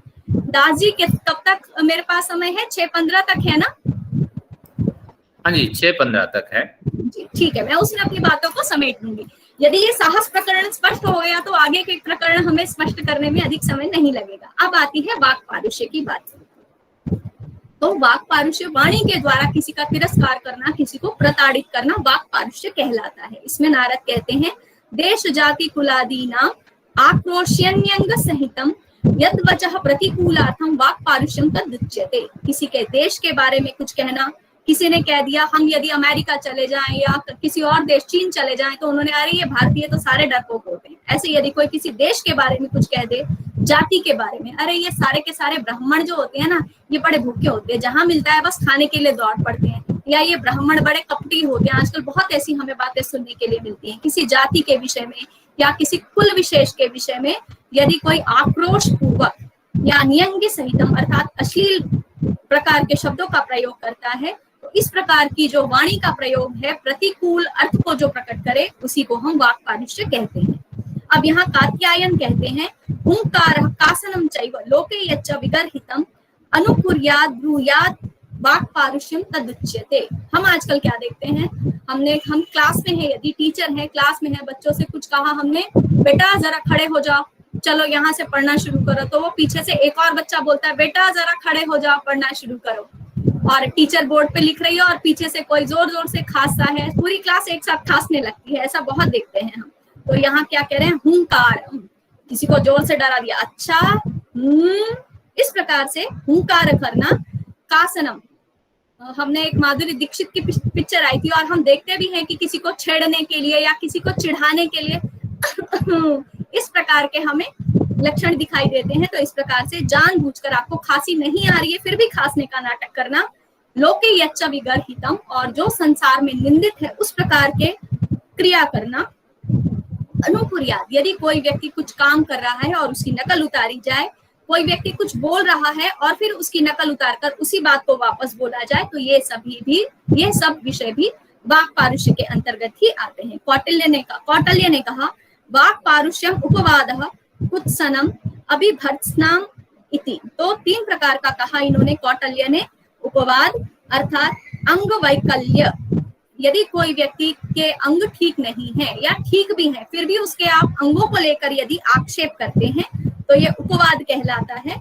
कुत्सन अर्थात यदि कोई व्यक्ति किसी रोग से कुष्ठ, उन्माद इत्यादि पूर्वक यदि आप उसको वचन कहते हैं तो ये कुत्सन है। और अभिभर्त्सन का अर्थ है घात आदि भयोपदर्श, मैं तुझे जान से मार दूंगा, मैं तुझे छोड़ूंगा नहीं, ठीक है, मैं तुझे देख लूंगा। तो इस प्रकार से जो धमकी देना जिसे हम कहते हैं इसको अभिभर्त्सन कहा गया है। नारद कहते हैं निष्ठुर, अश्लील, तीव्रत्वात् त्रिविधम स्मितम। इसकी भी हमने तीन कैटेगरीज बना दी, निष्ठुर, अश्लील और तीव्र। किसी को हमने कठोर वचन कह दिए तो ये सबसे निम्न प्रकार का वाक पारुष्य है। फिर किसी को हमने कुछ अश्लील शब्द कह दिए तो ये मध्यम प्रकार का वाक पारुष्य है। और यदि हमने किसी को बहुत ही तीव्र वचन कह दिए जिससे उसके जीवन, जो अपना जीवन गंवाने के लिए चल पड़े, हमने उसको इतना अपनी वाणी से प्रताड़ित कर दिया तो ये सबसे ऊपर वाली कैटेगरी का वाक पारुष्य कहलाएगा। तो इसलिए जैसा ये होगा उसी प्रकार से इसके लिए दंड भी 3 प्रकार से दिया जाएगा। अब यहाँ कहते हैं व्यवहार मयूख में कहा कि प्रथम, मध्यम और उत्तम या तीव्र कहा गया है। देश ग्राम कुलादीनां क्षेमः पापे नियोजनम द्रव्यम विना तु प्रथमं पारुष्यम तदुच्यते। कहा कि जो हमने अभी चर्चा की कि देश, कुल, जाति इत्यादि के बारे में यदि कोई व्यक्ति आक्षेप करता है तो उसको हमने प्रथम साहस कहा। तो उसके लिए यहाँ पर बृहस्पति कहते हैं कि यदि प्रथम प्रकार का साहस हो, क्षम्यता, वाक पारुष्य हो, यदि वाणी से भर्त्सना की जाए, वाणी से प्रताड़ित किया जाए, देश, कुल और जाति इत्यादि के बारे में कठोर वचन कहे जाए, तो द्रव्यम बिना, उसको उसमें द्रव्य देने की, उसको द्रव्य पूर्वक अर्थात उसमें दंड, अर्थ दंड देने की आवश्यकता नहीं है। फिर कहा दूसरा जो मध्यम प्रकार का है, हमने कहा अश्लील अपवाद, अश्लील बात यदि किसी को कह दी जाए, भगिनी मातृ संबंधम उपपातक शंसनम, यदि हमने किसी की बहन के बारे में, किसी माँ के बारे में, किसी की बेटी के बारे में, कोई व्यक्ति यदि कुछ अश्लील शब्दों का प्रयोग करता है, गाली गलौज करता है, या फिर उपपातक, गौ हत्या इत्यादि करने वाला उसको कहता है, तो इसको हम मध्यम प्रकार का साहस, मध्यम प्रकार का वाक् पारुष्य कहते हैं। फिर अभक्ष अपेय कथनम, जो व्यक्ति जो खाता नहीं है, जो व्यक्ति जो पीता नहीं है, ऐसे प्रकार का उस पर महापातक, कोई यदि ब्राह्मण है उसको कहा ये तो मांस खाता है, ये तो मदिरा का सेवन करता है, इस प्रकार से महापातक का दोष लगाता है कि ये ब्रह्म हत्यारा है या ये गुरु आंगनागम है। तो इस प्रकार से जब महापातक के दोष से किसी को दूषित किया जाए तो इसको हम सबसे तीव्र या उत्तम प्रकार का वाक् पारुष्य कहते हैं। अब उसके बाद कहा क्रोशवद, किसी अगुणी व्यक्ति में, मेरे सामने यदि कोई है, मेरे कक्षा में यदि कोई छात्र है और वो कुछ मंद बुद्धि है और मैं उसको कह देता हूँ अरे मूर्ख तुझे कुछ समझ में नहीं आता, तो ये भी एक प्रकार का वाक् पारुष्य है। यदि मेरी कक्षा में कोई बहुत बुद्धिमान छात्र है और फिर भी मैं उससे गुस्सा हूँ, उसने मेरा कुछ काम नहीं किया, वो सही से नहीं पढ़ रहा है और मैं क्रोध में आके उसको कह देती हूँ, वो है बुद्धिमान, हमेशा अच्छा पढ़ता है, लेकिन फिर भी मैं उसको कह दूं अरे मूर्ख, तो जो सच में मूर्ख है, जो निर्बुद्धि है, उसको निर्बुद्धि कहना और जो बुद्धिमान है उसको भी निर्बुद्धि कहना, ये दोनों भी वाक् पारुष्य के अंतर्गत आ जाते हैं। यदि कोई अच्छा नहीं गाता, और इसी प्रकार से कहा है कि जो जिन गुणों से युक्त नहीं है, निर्गुणों व गुणज्ञता, जो निर्गुण है उसमें गुणों का बखान करना कि अरे तुम तो बड़े गुणी हो, तुम तो ये कर सकते हो, वो कर सकते हो, इस प्रकार से कह देना भी वाक् पारुष्य के अंतर्गत आता है। फिर अब इसमें दंड का क्या विधान है? समजाति गुणानां च वाक् पारुष्ये परस्परम विनयो अभिहिते शास्त्रे पणान अर्ध त्रयोदश। यदि समान जाति वाले आपस में एक दूसरे को वाक् पारुष्य करते हैं, कुछ वाणी के द्वारा एक दूसरे की यदि अपकार करते हैं, तो उसमें कहा कि समान जाति के हैं तो उनको 13.5 पण का दंड राजा को देना चाहिए। फिर कहा समवर्णाक्रोशेन 12 पणान दंड्यः। विष्णु कहते हैं कि 13.5 की आवश्यकता नहीं, 12 पण में काम चल जाएगा। हीन वर्णाक्रोशेन शत, यदि समान वर्ण वाला है तो 12 पण, यदि निम्न वर्ण वाले को उच्च वर्ण वाले ने यदि कोई वाक् पारुष्य उसके साथ कुछ कहा तो उसको 6 पण से दंडित किया जाए। फिर कहते हैं किसी को सत्य, या याज्ञवल्क्य कहते हैं किसी को सत्य या असत्य होने पर भी, अर्थात किसी अंधे के विषय में चाहे वो सच ही क्यों ना हो, आक्षेप में किसी नेत्र वाले को अंधा कह देना, जो अभी मैंने आपको बताया, विकलेंद्रिय जिसका जो अंगहीन है या अंग टेढ़े मेढ़े हैं उसकी झूठी प्रशंसा करना। इसी प्रकार से किसी रोगी को ताना मारना, अरे इतने पैसे तेरे दवाई में खर्च हो गए, अरे मेरा जीवन खराब कर दिया, अरे पता नहीं कब मरेगा। इस प्रकार की जब बातें कह दी जाए तो इनमें 13.5 पणों के दंड का विधान है। इसको हम निष्ठुर या प्रथम प्रकार के वाक् पारुष्य में मानते हैं। अश्लीलाक्षेपे, जब किसी की माता, भगिनी इत्यादि के विषय में बुरे शब्दों का प्रयोग कहा जाए, अभिगंतास्मि भगिनी मातरम वा तवेहि शपंतम दापयेत राजा पंचविंशतिकम दमम। तो ऐसे व्यक्तियों को 25 पण का, जो अश्लील अपवाद करते हैं उनको 25 पणों से दंडित करें। यदि वो व्यक्ति जिसके अश्लील अपवाद जिसके घर की स्त्रियों के विषय में किया जा रहा है, यदि वो व्यक्ति निम्न जाति का है तो उससे आधा, यानी 25 पणों से आधा दंड। 12.5 पणों का दंड उस व्यक्ति जो ऊंची जाति वाला, यदि निम्न जाति वाले के प्रति वाक् पारुष्य कर रहा है, अश्लील अपवाद कर रहा है, तो उससे 12.5 पण वसूला जाए। और यदि कोई निम्न जाति का व्यक्ति किसी उच्च जाति वाले व्यक्ति की स्त्रियों के विषय में ऐसी बात करे तो उससे दुगना दंड, अर्थात 25 का दुगना 50 पण दंड के रूप में उससे ग्रहण किया जाए। फिर कहते हैं ग्रीवा बाहु नेत्र शक्ति विनाशे वाचिके दमः। यदि कोई व्यक्ति किसी को कहता है कि मैं तेरी बाजू तोड़ दूंगा, मैं तेरी ग्रीवा तोड़ दूंगा, मैं तेरी आंख फोड़ दूंगा, मैं तेरी जंघा उखाड़ दूंगा, इस प्रकार का जब वाणी से कहा जाए किसी व्यक्ति को, शक्त्यक्तः तदर्धिकः, तब उसको 100 पणों से दंडित किया जाए। तद्यर्धिकः पाद नासा कर्ण करादिशु। और यदि कोई कहता है कि मैं तेरी नाक तोड़ दूंगा, मैं तेरा कान तोड़ दूंगा, मैं तेरा पैर तोड़ दूंगा, मैं तेरा हाथ तोड़ दूंगा, तो उसको 100 का आधा यानी कि 50 पणों से दंडित करना चाहिए। ये कहा अशक्तस्तु बदनेव। अब यहाँ पर एक अच्छी रोचक बात यह है कि जिसके शरीर में खुद जान नहीं है और वो किसी को आकर कह दे कि खुद तो है मरियल सा मीनाक्षी जैसा, और कोई ऐसा हट्टा कट्टा और मीनाक्षी को गुस्सा आया और जाके कह दे मैं तेरे को देख लूंगी, आ जाइयो तू। तो इसके विषय में राजा ने क्या कहा, क्षम्यता, राजा ने नहीं, इस विषय में कहा गया कि अशक्तस्तु वदनेव दंडनीयः पणान दश। जो असमर्थ नहीं है फिर भी क्रोधवश यदि वो किसी को वाक पारुष्य का प्रयोग करता है तो राजा ऐसे अशक्त व्यक्ति से, जिसमें ताकत ही नहीं है वो सब करने की, उससे 10 पणों का दंड वसूल करे। और यदि कोई समर्थ व्यक्ति किसी दुबले पतले निर्बल व्यक्ति को यही बात कहे, कोई हट्टा कट्टा व्यक्ति आए और आके मुझे धमकी दे दे कि मैं ऐसा करूंगा वैसा करूंगा, मैं तुझे देख लूंगा, तो क्या होगा? क्या उसको भी 10 पण दिए जाए? नहीं। उसके विषय में कहा कि राजा इससे 100 पण दंड वसूल करे और साथ ही वो व्यक्ति मेरी सुरक्षा की भी जिम्मेदारी ले, मेरी सुरक्षा का भी बंदोबस्त वही व्यक्ति करे जो मुझे धमकी दे रहा है, और साथ ही राजा को 100 पणों का दंड भी भुगतान करे। फिर कहा पत्नीय कृते क्षेपे दंडो मध्यम साहसः उपपातक युक्ते। अब हम इसको सबको छोड़ देते हैं, आगे थोड़ा सा भी एक टॉपिक और बचा है हमारा। अब इसमें कहा है फिर वही बात जो हमने अभी साहस में पढ़ी थी, इसमें भी कहते हैं राज्ञो अनिष्ट प्रवक्तारम, जो अभी हमारी राज्यसभा में हुआ उसके विषय में एक यहाँ पर हमें मिलता है, राज्ञो अनिष्ट प्रवक्तारम तस्यैव आक्रोशकम तथा तन्मंत्रस्य च भेत्तारम छित्वा जिह्वाम प्रवासयेत्। राजा के विषय में यदि कोई व्यक्ति अनिष्ट बात करता है, उसके राजा के प्रति ही आक्रोश प्रदर्शित करता है और राजा ने जो मंत्रणाएं बनाई हुई हैं उनको यदि वो बाहर जाकर वो भेद सब खोल देता है, तो ऐसे व्यक्ति की राजा जिह्वा छेदन करके उसको उसकी जीभ काट कर उसको अपने राज्य से निर्वासित कर दे। फिर बड़ों के सम्मान के लिए भी यहीं पर कहा गया कि जो माता पिता पत्नी भाई गुरुओं का तिरस्कार करे उन्हें 100 पणों से राजा दंडित करे, जो वाणी से इन सब का तिरस्कार करे उन्हें राजा 100 पणों से दंडित करे।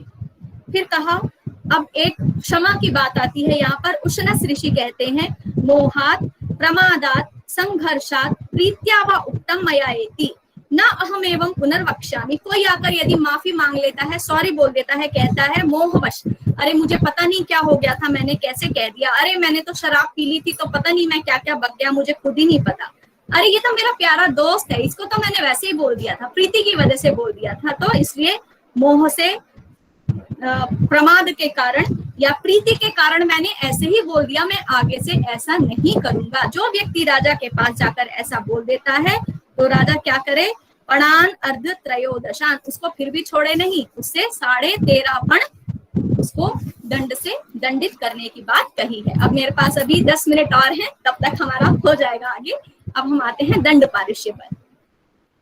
तो दंड पारुष्य, यहाँ पर पारुष्य शब्द में परुष शब्द है, शें प्रत्यय है जिसका अर्थ है कठोरता या क्रूरता। वाक पारुष्य वाणी के द्वारा और दंड पारुष्य कुछ हथियार इत्यादि के द्वारा। इसकी परिभाषा ना देते हैं। परगात्रेषु अभिद्रोहो हस्त पाद आयुधादिभिः भस्मादिभिश्च उपघातो दंड पारुष्यम उच्यते। अभिद्रोह के निमित्त दूसरे के शरीर पर हाथ से पैर से या शस्त्र के द्वारा, पत्थर के द्वारा धूल या कीचड़ इत्यादि फेंक देना, प्रहार करना दंड पारुष्य कहलाता है। कौटिल्य कहते हैं दंड पारुष्यम स्पर्शनम अवगुणम प्रहतम इति। किसी को छूना दंड पारुष्य के ही अंतर्गत है। किसी को छूना, झगड़ा हो गया, ठीक है आप दूर से बात करो, किसी ने इस प्रकार से छू कर से धक्का देना शुरू कर दिया, उससे क्या होगा? सामने वाला व्यक्ति लड़ाई करने के लिए उद्यत हो जाएगा। तो कह रहे हैं स्पर्श करना। अवगूर्णम, अवगूर्णम का अर्थ है कि प्रहार करने के लिए किसी शस्त्र को उठा लेना, हाथ में डंडा इत्यादि उठा लेना। और तीसरा प्रकार है प्रहतम, प्रहार कर देना। तो कहते हैं किसी को छूना, किसी को मारने के लिए कुछ हथियार उठा लेना, और तीसरा है प्रहार कर देना। तो ये 3 प्रकार की श्रेणी बन गई, सबसे कम, बीच का और उत्तम दंड पारुष्य। तो कहा हस्त पाषाण लघुडैहि, इसको हम छोड़ देते हैं, ये मैंने बता दिया है। फिर कहते हैं यदि कोई क्रोधवश या ईर्ष्यावश किसी के ऊपर भस्म फेंक दे, कोई कहीं जा रहा है इंटरव्यू देने, सज धज के नहा धो के तैयार होके, और उसके ऊपर किसी पड़ोसी को जलन है, ईर्ष्या, उसने क्या किया, ऊपर से गंदा पानी फेंक दिया, ऊपर से धूल मिट्टी फेंक दी। ताड़नम च करादिना, अथवा कोई व्यक्ति किसी को हाथ से पीट दे। आवेष्टनम च अंशुकाद्य, या फिर हम जिसको कंबल परेड कहते हैं, रास्ते में रात के समय अकेला जा रहा था, पीछे से 2 लोग आए, उसके ऊपर चादर डाली और उसको खूब मारा पीटा, उसको पता ही नहीं है कि मुझे किसने मारा पीटा। ये सभी कुछ दंड पारुष्य के अंतर्गत आता है। नारद ने फिर वही कहा है कि 3 प्रकार हैं, जो भी हमने कहा कि किसी के निम्न श्रेणी का, मध्यम श्रेणी का और उत्तम श्रेणी का। जैसे हमने कहा कि किसी को गिरा देना, किसी का और नारद ने इसी को कहा है कि किसी को गिरा देना, किसी को हमने ऐसे मारा कि उसके खून निकल आया, और किसी को मारने के लिए हमने हथियार उठा लिया। तो गिराने से ज्यादा हानि नहीं होगी तो वो निम्न श्रेणी का, जब हमने मारने के लिए हथियार उठाया तो मध्य श्रेणी का, और हमने उसको इतना पीटा कि खून निकल आया तो वो उत्तम श्रेणी का दंड पारुष्य हो जाता है। फिर कहा, जो हमने अभी पहले पढ़ा था कि मैं तेरी नाक तोड़ दूंगा, कान तोड़ दूंगा, वो वाणी से कहा। वही काम जब सच में किया जाए, कर्ण, घ्राण, पाद, अक्षि, जिह्वा, शिश्न करस्य च छेदने च उत्तमो दंडो भेदने मध्यमो भृगु। तो कहते हैं किसी का कान, नाक, पैर, आंख, जिह्वा या गुप्तांग या हाथ यदि कोई काट दे तो उत्तम दंड का उसको देना पड़ेगा। और यदि उसको तोड़ दे, किसी ने हाथ इतनी जोर से मरोड़ा कि वहां पर प्लस्तर चढ़ गया तो ये तोड़ना है, और किसी ने किसी हथियार से वार किया और वो कट गया तो वो छेदना है, काट देना। तो जब तोड़ दे तो मध्यम साहस, और उसको यदि काट दे तो उत्तम साहस होता है। फिर कहते हैं आगे, शरीर के यदि निचले भाग पर, शरीर का जो नाभि से नीचे का भाग है, यदि उस पर कोई अपवित्र वस्तु फेंक दे, कोई मलमूत्र फेंक दे या कोई थूक दे, कुल्ला करके पानी फेंक दे, तो इसमें क्या कहा कि जो साहस का दंड है उससे 4 गुना दंड उसको दिया जाए। और यही यदि शरीर के मध्य भाग पर गिरे तो उसको 6 गुना दंड दिया जाए, और यही यदि मूर्धा पर गिरे, सिर पर गिरे, मस्तक पर गिरे तो उसको 8 गुना दंड देने की बात की गई है। फिर क्या कहा, पैर, केश, कपड़ा और हाथ आदि को पकड़कर यदि कोई खींचे, झगड़ा हो गया कि कोई आया और किसी का कॉलर पकड़ लिया, कोई आया किसी के बाल पकड़कर उसको घसीटने लगा, तो इस या किसी ने किसी की बाजू पकड़ी और उसको घसीटता जा रहा है, तो इस प्रकार से जब कोई दंड पारुष्य करेगा तो उसको 10 पणों से दंडित करने की बात कही गई है। और यदि वस्त्र से लपेट ले, वस्त्र में उसको पता नहीं कौन मारा, उसको वस्त्र में लपेट ले और खूब मारे, तो उसके लिए कहा है कि 100 पणों तक उस व्यक्ति को दंडित किया जाए। याज्ञवल्क्य कहते हैं, शोणितेन विना दुःखम कुर्वन् काष्ठादिभिर्नरः 32 पणान् दंड्यो द्विगुणं दशने सृजः। तो शोणितेन बिना, किसी ने किसी व्यक्ति को मारा, हाथ में लाठी डंडा कुछ ले लिया, लेकिन उसको ज्यादा चोट नहीं आई, खून नहीं निकला, तो ऐसी स्थिति में कहते हैं ऐसे व्यक्ति को 32 पणों से दंडित किया जाए। और यदि खून निकल आए, इतना मारा कि बेचारे का खून निकल आया, तो उसको दुगना दंड यानी कि 64 पण से दंडित किया जाए।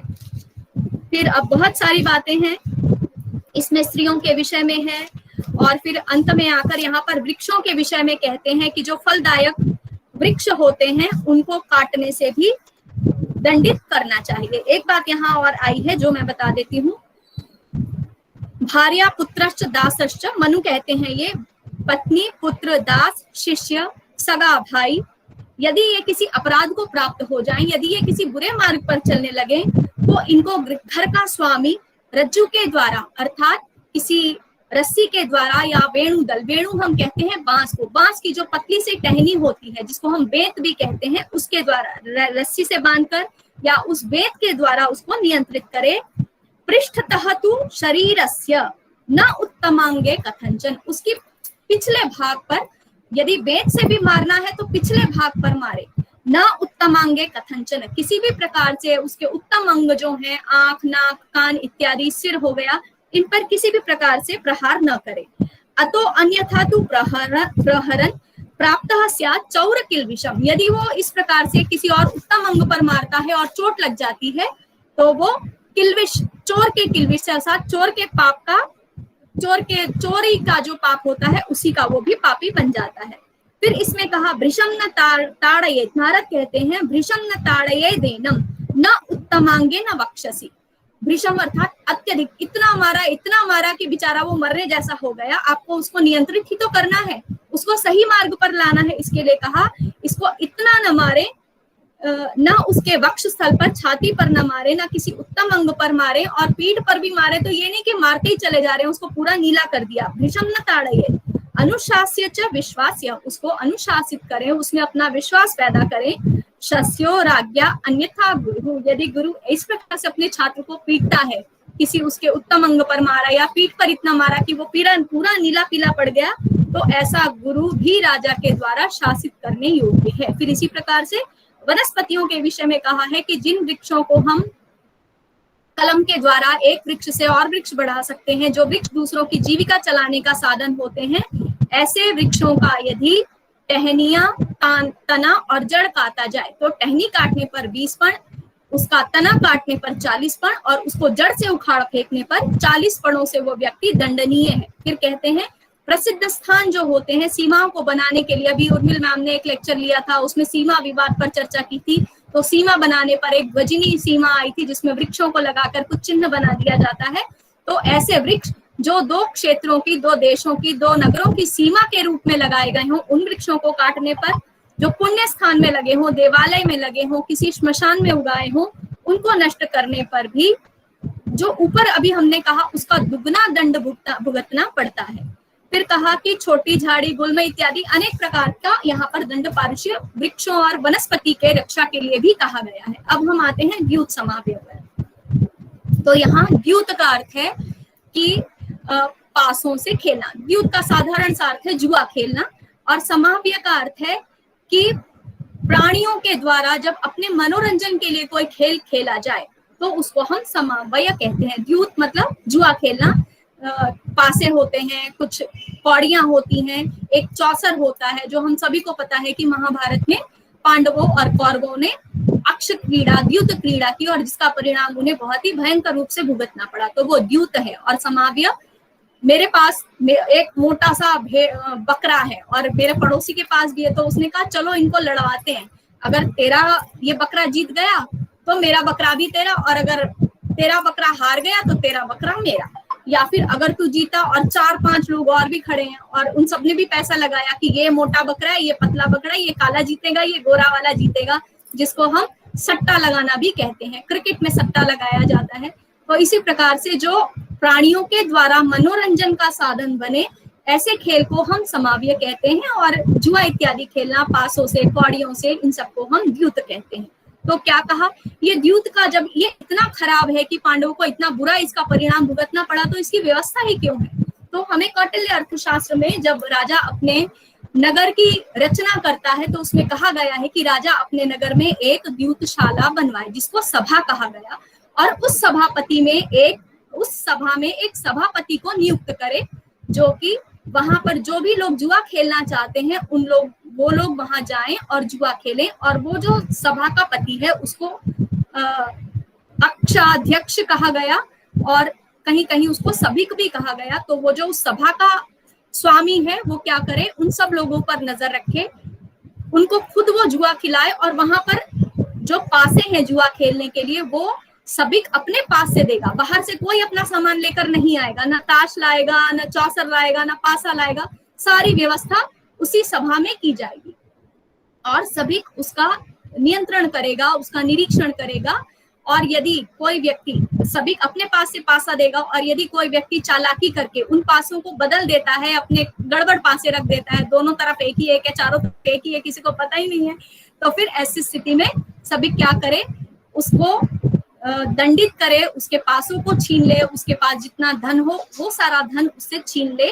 और इसके लिए क्या होता है कि वो लोग वहां, जब ये जुआरी जो हैं एक स्थान पर जाकर जुआ खेलेंगे तो घर घर में, पूरे नगर में, चौराहे चौराहे पर, हम आज भी देखते हैं कहीं छोटी जगह यदि हम चले जाते हैं, देखा किसी पेड़ के नीचे बैठे हुए लोग ताश खेल रहे हैं, कोई मार्केट है छोटा उसमें कहीं कोने में, तो जगह जगह पर ये जो दुष्ट लोग हैं जुआ खेलने वाले, इस प्रकार के दुष्ट प्रवृत्ति के लोग पूरे नगर में नहीं फैलेंगे, वो एक ही जगह इकट्ठा होंगे और राजा पहचान जाएगा कि मेरे राज्य में कौन कौन से लोग इन सब कामों को करने में हमेशा तैयार रहते हैं। तो ये भी कहा गया है कि जो सभिक है वो उनको जुआ खिलवाए, उनका नियंत्रण करे, यदि उनमें आपस में कोई झगड़ा होता है तो उसका फैसला करे और उनसे टैक्स वसूल करे। यदि किसी ने आपस में जुआ खेला और कोई व्यक्ति 100 रुपए जीता है तो 100 रुपए में से वो 10 रुपए उस सभिक को टैक्स के रूप में प्रदान करे। और यदि उनने, ये तो सिर्फ टैक्स प्रदान करने की बात है, और यदि झगड़ा होता है, हारने वाला यदि कहता है कि इसने मेरे साथ बेईमानी की, वहां पर जो लोग उस पीड़ा को देखने के लिए उपस्थित होते हैं वही उसका परम प्रमाण होते हैं कि ये व्यक्ति सही बोल रहा है या गलत बोल रहा है। तो इसके बारे में फिर आगे कहा कि इस प्रकार से व्यवस्था की गई है। कितवेषु तिष्ठेरन कितवः। अब इसकी यहाँ पर टैक्स प्रदान करे राजा को, 100 में से 10वां भाग कोई कहता है, कोई कहता है कि इसका 5वां भाग राजा को प्रदान किया जाए। अब यहाँ पर इसके विषय में मनु ने इसकी घोर निंदा की है। मनु कहते हैं द्यूतम समाव्य चैव राजा राष्ट्रा दिवासयेत राष्ट्रांतकरणौ एते द्वौ दोषौ पृथ्वी इच्छितम। जो राजा अपने पृथ्वी की चाह करता हो, वो चाहता हो कि ये राज्य मेरे अंतर्गत ही रहे। हर्षो कनेक्शन लॉस्ट हो गया, जल्दी लगाओ, मैं बोलती जा रही हूँ, अपना फटाफट करो।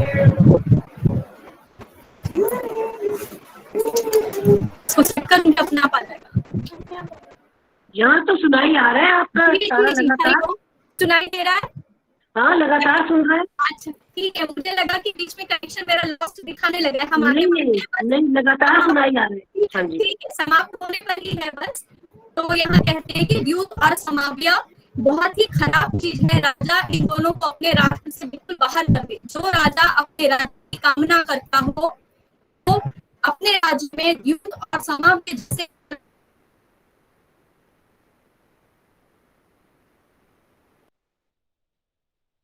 मीनाक्षी अब नहीं आ रही है। अब सुनाई दे रहा है? हरिओम। हाँ ठीक है जी। तो वो ये कहते हैं कि ये जो द्यूत और समाव्य नाम के ये जो दो खेल हैं, इनको राजा जो अपना सुशासन करना चाहता हो वो इन दोनों खेलों की अपने राज्य में अनुमति ही न दे। प्रकाशम एतत् तास्कर्यम, खुलेआम तस्करी करने के समान है ये दोनों खेल। तयोः नित्यम प्रतिघाते नृपति अर्थत्वेन अर्थवान भवेत्। इन दोनों को नित्य ही इनका प्रतिघात करने वाला, जो द्यूत और समाव्य खेल करने वाले हैं, इनका प्रतिघात करने वाला राजा हमेशा इस प्रकार से यत्न करता रहे। द्यूतम एतत् पुरा कल्पे दुष्टम वै करम महत् तस्मात् द्यूतम न सेवेत ही अस्य अर्थमपि हास्यार्थमपि बुद्धिमान। तो यहाँ एतत् पुरा कल्पे, जब पुराना समय था, बहुत मनुष्य भी जब पुराना समय था, ये समय का पहिया भी बार बार परिवर्तित होता है, बार बार सतयुग आता है, फिर त्रेता युग आता है, फिर द्वापर, फिर कलयुग, फिर सृष्टि प्रलय में चली जाती है और फिर से ये सृष्टि का निर्माण होता है। तो इसके लिए कहा है कि जब पुराने कल्प जब चल रहे थे उस समय भी ये जो द्यूत था ये बहुत ही वही कर्म, बहुत ही विनाश करने वाला था। तस्मात् द्यूतम न सेवेत, इस कारण से इस द्यूत का सेवन नहीं करना चाहिए, इस क्रीड़ा में संलग्न नहीं होना चाहिए। हास्यार्थम अपि बुद्धिमान, जो व्यक्ति बुद्धिमान हो वो मजाक में भी, हंसी मजाक करते करते भी अपना मनोरंजन करने के लिए, अरे कुछ नहीं होता, मैं कोई पैसे से थोड़ी ना खेल रहा हूँ, ऐसा विचार अपने मन में न लाए और बिल्कुल भी द्यूत को हंसी मजाक में भी कभी अपने पास ना आने दे, उससे हमेशा दूर रहे। इसी के साथ आप सभी ने बहुत ध्यान पूर्वक मुझे सुना, बहुत धैर्य पूर्वक सुना। यदि मेरा वेग अधिक हो गया तो उसके लिए मैं क्षमा चाहती हूँ। आप सभी श्रोताओं का, गुरुजनों का अतीव धन्यवाद। नमस्कार। बहुत अच्छा, बहुत सुंदर, धन्यवाद मीनाक्षी जी। अब मैं श्रोताओं से अनुरोध करती हूँ कि एक एक करके प्रश्न, आप जो भी जिज्ञासा हो आपके मन में, वो मीनाक्षी जी के समक्ष आप रख सकते हैं। हाँ मैं पूछ सकती हूँ कुछ? हाँ बिल्कुल, बिल्कुल मैम, बिल्कुल पूछिए मैम। पहला तो ये बात है कि यहाँ पर साहस शब्द का प्रयोग किया गया। भाई पता नहीं, मैंने धर्मशास्त्र नहीं पढ़े हुए, मेरी पूछने में भी कोई गलती आपको लगे तो आप तो ज्यादा विद्वान है इसमें, तो कोई विद्वान नहीं हूँ मैम, कोई विद्वान नहीं हूँ मैं। जी बताएं, पूछिए। जैसे इसमें जो वर्ड साहस यूज किया गया, तो साहस तो हम उसको कहते हैं कोई बहुत अच्छा काम करता है तो ब्रेवरी अवार्ड तक देते हैं, तो दुस्साहस वर्ड होना चाहिए बजाय साहस के, दुस्साहस होना चाहिए। तो साहस से तो बड़ी अच्छी फीलिंग होती है, किसी को साहसी है, तो दुस्साहस है सारे। एक तो ये मुझे कहना था, लेकिन इसमें तो आप क्या करेंगी? एक करके प्रश्न करेंगे। पहले प्रश्न का उत्तर मैं दे देती हूँ आपको कि साहस का जब हम झगड़े के अर्थ में नहीं देखते तब हम उसको प्रशंसा के अर्थ में ले जाएंगे, लेकिन जब व्यवहार की बात होगी तो यहाँ पर हमारे ऋषि मुनियों ने इसको साहस कहकर ही संबोधित किया है। और दुस्साहस भी आप साधारण भाषा में अब इसमें दुस उपसर्ग लगा देंगे तो वो दुस्साहस बन जाएगा, लेकिन जब हम व्यवहार की बात नहीं करते, वैसे तो हम व्यवहार, जैसे हमारा एक मैम ने यहाँ पर चर्चा की थी, शशि तिवारी मैम ने, कि व्यवहार का अर्थ तो लोग साधारण अर्थ में ये भी देख लेते हैं कि अरे उसकी यहाँ बहू आई है तो उसने मुझे 500 रुपए दिए हैं, उसने मेरे यहाँ कितना दिया था, 500 दिए थे, तो मैं उसको कितना व्यवहार करूं। तो एक ही शब्द के कई अर्थ होते हैं। उसी प्रकार से जब हम यहाँ व्यवहार की चर्चा कर रहे हैं, विशेष रूप से झगड़ों की बात कर रहे हैं, तब यहाँ पर साहस का अर्थ वही है, बलपूर्वक किसी के साथ गलत व्यवहार करना। शास्त्र में जो प्रयोग किया है वो तो शब्द वही शास्त्र की दृष्टि से, हाँ, उसमें तो आप कुछ नहीं कर सकते, जो शब्द शास्त्र में आया है वो मिलेगा। दूसरी बात इसमें ये है कि वो राज्य से कहते हैं उसको निकाल दो, उसको चिन्हित कर दो, चाहे कुछ भी कर दो, तो दूसरे राज्य में जाएगा। अभी तो कहते हैं ना, राज्य से निकाल दो, अपने राज्य से निकाल दो, तो राजा एक गलत आदमी को अपने राज्य से तो निकाल देगा, और वो दूसरे राज्य में जाकर वो उत्पाद करेगा, वही काम करेगा गंदे के। तो जब उसको नहीं, जब वो निंदित हो जाएगा, चिन्हित हो जाएगा, पहली बात तो यहाँ पर मैंने एक श्लोक पढ़ा कि कहा गया है वाग दंडम प्रथमं कुर्यात् धिक दंडम तदंतरम। तो सबसे पहले उसको वाग दंड से, यानी कि उसको राजा जो है, जब कोई व्यक्ति पहली बार अपराध करता है या दूसरी बार अपराध करता है तो उसको समझाने की कोशिश करे कि ये बात गलत है, आप ऐसा मत करो, और फिर भी वो नहीं, ठीक है मैं नहीं करूंगा ऐसा कह के वो चला जाता है, और फिर 2 बार 3 बार आता है, फिर राजा क्या कहेगा, धिक्कार है तुझ पे, तुझे शर्म नहीं आती, तुझे इतनी बार मना कर दिया फिर भी नहीं समझता, उसको कुछ धिक्कार पूर्वक शब्द कहेगा। फिर उसके बाद कहा फिर अर्थदंडम, फिर जब वो धिक्कार करने से भी नहीं मानेगा फिर भी वही काम करेगा, तब उस पे राजा आर्थिक दंड लगाएगा। अब वो चोर उचक्का है, अरे चलो ठीक है आर्थिक दंड तो हम आराम से भर देंगे, कहीं से चुराया जाके राजा को दे दिया, फिर वही करने लगा, फिर क्या करे राजा, अब उसका इतना बड़ा भी दंड नहीं है कि उसको प्राण दंड दिया जाए, तो क्या करे, फिर उसके लिए कहा कि उसको चिन्हांकित जब कर देगा। यहाँ पर यदि कोई अंक बना है, यहाँ हमने वो पिक्चर देखी थी ना, तेरा बाप चोर है, उसके हाथ पे लिख दिया, तो वो व्यक्ति को हमेशा ये ध्यान रहेगा कि मैंने ये गलत कार्य किया था, अब यहाँ पर है तो मैं इसको कैसे छुपाऊं, ना ये छुप सकता है ना ये मिट सकता है, तो वो थोड़ा लज्जित होगा और हो सकता है कि वो सही मार्ग पर आ जाए। और यदि वो कहीं और जाएगा और वो सुधरने वाला है ही नहीं, वो है ही स्वभाव से ही वो पापी है, तो उसको राजा या कारागार में डाल दे या फिर उसका वध कर दे। और यदि वो राजा बेचारा बड़ा दयालु है तो उसके ऐसे अंकित करके, वो भी कुछ प्रकार के चिन्ह होते हैं, कहीं मुर्गे का पैर है, कहीं कुत्ते का पैर है, वो तो पहले भी बताया गया, आपने भी बताया। मेरा प्रश्न ये था कि उसको दूसरे राज्य में, अपने राज्य में जो मर्जी उसका करे, जेल में डाले या दूसरा नहीं, राज्य में क्यों भेजे। आप लोगों ने 3rd सेमेस्टर का तो दिया होगा ना, दिसंबर में तो 3rd सेमेस्टर का दिया होगा, तो दूसरे राज्य में भेजने से वो अपने राज्य को देखा, दूसरे राजा उसको अपने यहाँ घुसने ही नहीं देगा, फिर वो घूमेगा, परेशान होगा, आके कुछ क्षमा याचना इत्यादि करेगा। किसी का रिजल्ट अवेटेड रहता है, दूसरे राज्य वाला क्यों लेगा अपने यहाँ, वो भी तो मना नहीं। देखिए देखिए इसकी पुष्टि में मैं इसको समझ रहा हूँ। हेलो नमस्कार मीनाक्षी जी।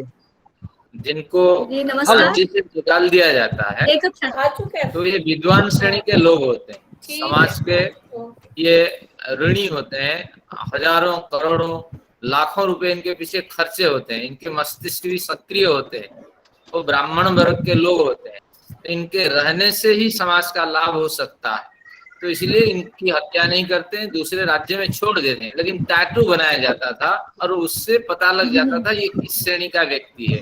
अगले जो राजा है वो उसको तो ग्रहण करता है, विद्वान श्रेणी का व्यक्ति है, लेकिन बड़े कार्य में नहीं रखता, क्योंकि ये धोखा देने वाला है। उसके शरीर में एक नहीं कई तरह के टैटू बना करके छोड़ देते हैं। राजा दूसरे राज्य से आया हुआ व्यक्ति को पहचान करके, इसके आइडेंटिफाई करके फिर कार्य में लगाता है, क्योंकि वो योग्य व्यक्ति होते हैं और हजारों करोड़ों रुपए उसके पीछे समाज से खर्चे हुए हैं। ठीक है, मारने योग्य। एक सेकंड के है बस। एक तो आपने जो कहा ये सिविल और क्रिमिनल जो है, अब सिविल अपराध करता है तो फाइनेंशियल दंड होगा, और जो क्रिमिनल है अब तो उसमें भी इनिशियली लगाया हुआ है दंड, ज्यादा वध वगैरह या उसको कैपिटल पनिशमेंट जिसको हम कहते हैं वो तो कम ही जगह दिया। लेकिन क्रिमिनल जैसे मार दिया, किसी को घर जला दिया होगा, क्रिमिनल एक्टिविटीज जो है, सिविल और क्रिमिनल को अलग अलग किया हुआ है कि नहीं धर्मशास्त्र में? हाँ, तो मैम इसमें हमें बताया तो कि यदि वो उत्तम साहस करता है तो या तो उसको वो बिल्कुल वध कर दे उसका, ये मैंने बताया था ना आपको कि गृह आगारदार का जो किसी को विष देता है या कुछ ऐसी की जरूरत नहीं मैडम जी, आज निकालने की जरूरत पड़ेगी, वो अपने आप ही भाई फ्लाइट प्लीज बाकी लोग बंद कर दें जरा अपने माइक, मैं सुन लूं उनका उत्तर। मेरा क्वेश्चन ये है मैडम। मीनाक्षी एक हेलो। क्षण, एक सेकंड, मेरा बस एक सेकंड और है, करके पूछ लीजिएगा, मेरा एक सेकंड और है। हाँ जी मीनाक्षी जी। जी बोलिए। हाँ जी जी, एक बार प्रश्न फिर से करें मैम, शोर में सुनाई नहीं दिया। ये सिविल क्रिमिनल जो है वो अलग अलग भी श्रेणी मतलब बनी हुई थी कि इस तरह से कि हाँ ये सिविल है तो उसका तो कम दंड है, क्रिमिनल है तो ज्यादा है? यहाँ तो लॉ बिल्कुल डिफरेंट है ना, सिविल लॉ, सिविल एक्ट ही अलग है और क्रिमिनल का एक्ट ही अलग है, बिल्कुल अलग अलग ही दंड है बिल्कुल। जी, तो उसमें हमने कहा कि प्रथम और द्वितीय मध्यम साहस जब होगा तो उसमें कम दंड है, और जब वो बिल्कुल ही किसी को मारने पर उतारू हो जाएगा तब उसको वध दंड देने की बात कही है। अच्छा, और इसमें उत्तम दंड कह दिया, जबकि वो तो मतलब उत्तम तो थर्ड कैटेगरी का हो गया, हाईएस्ट कैटेगरी का वर्ष वो हो गया। उसके हाँ हाईएस्ट, वो हमेशा की बात नहीं है। जब हम वाक पारुष्य की बात कर रहे हैं तो उसमें हम वध दंड कैसे दे सकते हैं? उसने तो वाणी से ही किसी का अपमान किया है ना। हमने कहा कि यदि किसी को, हमने 3 तरह से उसको बांटा जी, तो जब तक किसी के शरीर पर मरने की नौबत ना आ जाए, किसी के प्राणों का संकट ना आ जाए, तब तक उसको वध दंड की बात नहीं कही है। अब वो दो अलग अलग है, सिविल क्रिमिनल वहाँ भी 6 मतलब सिविल क्रिमिनल। अनुराधा जी, जैसे आपने बताया कि अगर अपनी पत्नी, हाँ जी बस एक सेकंड और मैं लूंगी।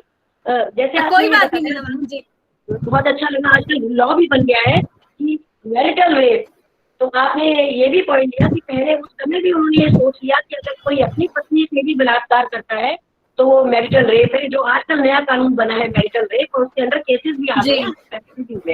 बहुत बहुत धन्यवाद मेरा पेशेंस से सुनने का और जवाब देने का। बहुत बढ़िया बोलते हैं, मेरा आशीर्वाद आपके साथ। बिल्कुल अनुराधा जी, और मेरा ये कहना था। मीना मैम आपका माइक म्यूट हो गया है। ओहो, हाँ मैंने कहा आप इनसे और डिटेल में अलग से इस विषय में व्यक्तिगत रूप से पूछ सकती हैं। अगर मेरा हो गया थैंक यू, धन्यवाद। हाँ जी धन्यवाद। अब श्यामा भारद्वाज मैम कुछ पूछना चाहती थी, आपका कोई प्रश्न है मैम? प्रश्न नहीं, मैं यही कहना चाहती थी कि आज का बाहर निकालने की जरूरत ही नहीं पड़ती, वो पहले ही भाग जाते हैं फ्लाइट से। अपराध करते हैं और बाहर चले जाते हैं, फिर उनका प्रवर्तन करना बड़ा मुश्किल हो जाता है। नहीं, पहले ऐसा नहीं था। राजा के गुप्तचर सभी जगह उपस्थित रहते थे, और ये तो इसको शॉर्ट करने के लिए मैंने इतना शॉर्ट करते करते मैं यहाँ तक आई हूँ, नहीं तो बहुत विस्तृत रूप से इसकी चर्चा है। राजा चोरों की पहचान कैसे करे, उन्हें कहाँ ढूंढने जाए, किस किस को बोले कि आपने चोरों को छुपाया हुआ है, आप चोरों को जल देते हो, अन्न देते हो, उनको हथियार देते हो, सब प्रकार की चर्चा है इसमें। कुशवाहा सर आपका प्रश्न? हाँ, मेरा प्रश्न ये है मैम जी, दंड के बारे में आपने बताया कि समान वर्ण के व्यक्ति के द्वारा कोई गलती होती है और समान वर्ण से वो नीचे वर्ण में को गलती करता है, और वो और नीचे वाला गलती करता है, तो क्या जो ज्यादा पढ़ा लिखा, ज्यादा एजुकेटेड, ज्यादा जिम्मेवार होता है, पनिशमेंट उसको ज्यादा मिलना चाहिए कि? बिल्कुल, इसके विषय में इस पर आपकी विशेष विचार में जानना चाहता हूँ। ठीक है, मुझे जो एक मिनट और मिलना, मुझे जो अभी बिंदु दिए गए थे, मैं उन्हीं बिंदुओं तक मैंने अपना व्याख्यान केंद्रित रखने का प्रयास किया है। लेकिन जब हम यहाँ पर महापातक प्रकरण पढ़ते हैं तो वहां पर बिल्कुल स्पष्ट रूप से चर्चा की गई है कि क्योंकि ब्राह्मण सबसे अधिक पढ़ा लिखा है, जब हम कहते हैं कि वो 12 समाह पणिम कृत्वा कुटिम वसेत शिरा कपाली खटवांगी, तो वहां पर ब्राह्मण के लिए ही जब महापातक बहुत बड़े बड़े जो अपराध हैं, क्योंकि ब्राह्मण ने वेदों का अध्ययन भी किया है, सबसे ज्ञानी है, सबसे सम्मानित व्यक्ति है, तो हमने वहां पर देखा है कि उसके लिए सबसे अधिक दंड की बात कही गई है। और अभी मैंने आपको बताया कि ब्राह्मण को हम वध नहीं कर सकते, लेकिन उसके लिए वध से भी ज्यादा जो शर्म देने वाला दंड दिया गया है कि उसका आप मुंडन कर दें, उसका सारा धन छीन ले, उसको राज्य से निकाल दे, यहाँ तक ये कहा गया कि आप उसको गधे पर बिठाकर उसकी परेड निकालें। तो इससे ज्यादा अपमान और किसी का क्या हो सकता है, क्या दंड होगा? नहीं, जैसे जो फाइनेंशियल पनिशमेंट था, तो नीची व्यक्ति जो बोलता है तो उसको ज्यादा हुआ, ऊपर के अब ऊपर वाला बोलता है तो आधा पनिशमेंट कर दिया गया। ये तो टिप्पणियां होके जाता है। जी, यहाँ पर ये तो व्यवस्था जी, ये तो समाज में एक अव्यवस्था पहले जी ठीक है, बस इतने पूछना चाहता। जी जी, हाँ, मैं उर्मिल भी मैम आप कहना कुछ कह चाहती रहे थी थे। कि उर्मिल मैम इस पर कुछ प्रकाश डाल हाँ, सके। जी मैं ज्यादा कुछ नहीं, बहुत अच्छा आपने बहुत डिटेल में, और भी आप डिटेल कर सकते थे, करना चाहते थे, जी और आपका जी क्या है इसके बारे में। तो एक तो यही था कि आपने बोल ही दिया कि उसको, चोर को कैसे ढूंढना है, और राजा जो है अगर कोई भी उसको उस क्षति की भरपाई नहीं करता, तो राजा जो है वो क्षति हाँ की बिल्कुल। भरपाई करता है। ये तो एक पॉइंट हो गया। एक पॉइंट मेरा है कि क्या जो द्यूतशालाएं वैध थी, मतलब लीगल थी, वो सभी जो था, क्या राजा को कुछ देता था? क्या राजा को? कुछ देता था? जी, राजा यहाँ के या द्वारा क्या बनाई गई थी, और वो जो टैक्स ग्रहण करने की जो बात है वो राजा के पास ही जा रहा है। ये नहीं, राज्य की वो एक क्या है? आय वृद्धि का, हाँ, राज्य की आय जरिया। बढ़ाने का एक स्रोत के रूप में उसको वहां पर लिया गया है। तो जो टैक्स वसूला जा रहा है वो राजा के पास जा रहा है। सारी व्यवस्था वहां पर, यदि कोई जुआ खेलने के लिए आता है, कौटिल्य में इसका और विस्तृत रूप से चर्चा है कि जो लोग सोना चांदी आभूषण इत्यादि लेकर जुआ खेलने आते हैं, उनको बेचने की व्यवस्था वहां पर हो। इस प्रकार से उन सभाओं को बनाया गया था, उसमें व्यवस्थाएं दी गई थी, खाना पानी जल, इन सब की व्यवस्था करने की बात वहां पर कही गई है, और उसके लिए भी टैक्स हाँ, उनसे लिया जाता है। जी याज्ञवल्क ने भी जी कहा जी ना, ससम्यक पालितो यज्ञात् जी राज्ञे भागम जी यथाकृतम्, जी हाँ यथाकृतम वै, ये होगा। जी जी, राजा राजा का भाग उसको चला जाए। हाँ हाँ, उसका भाग। दूसरा जो है, ये तो और ये तो अक्षर में भी तो लीगल, लीगल, और जो इलीगल है उनके बारे में आप क्या कहना चाहते हैं? इलीगल जैसे वो पेड़ के नीचे बैठ गए, इधर बैठ गए, उधर बैठ गए, तो जी वो उन सब हमें के लिए भी, जी उन सब के लिए भी राजा ने ये कहा है कि जो कुछ ऐसे पेड़ के चबूतरे हैं जहां पर कहीं खेला जाता है, वहां राजा अपने गुप्तचर नियुक्त करे और उनको पकड़ पकड़ कर दंडित करे। ये मनुस्मृति में ही विस्तृत चर्चा है, क्योंकि ये 4 आपने मुझे प्रकरण दे दिया और सब इतने विस्तृत थे, तो इनको 1 घंटे में संक्षेप करना मेरे लिए बड़ा कठिन कार्य हो गया।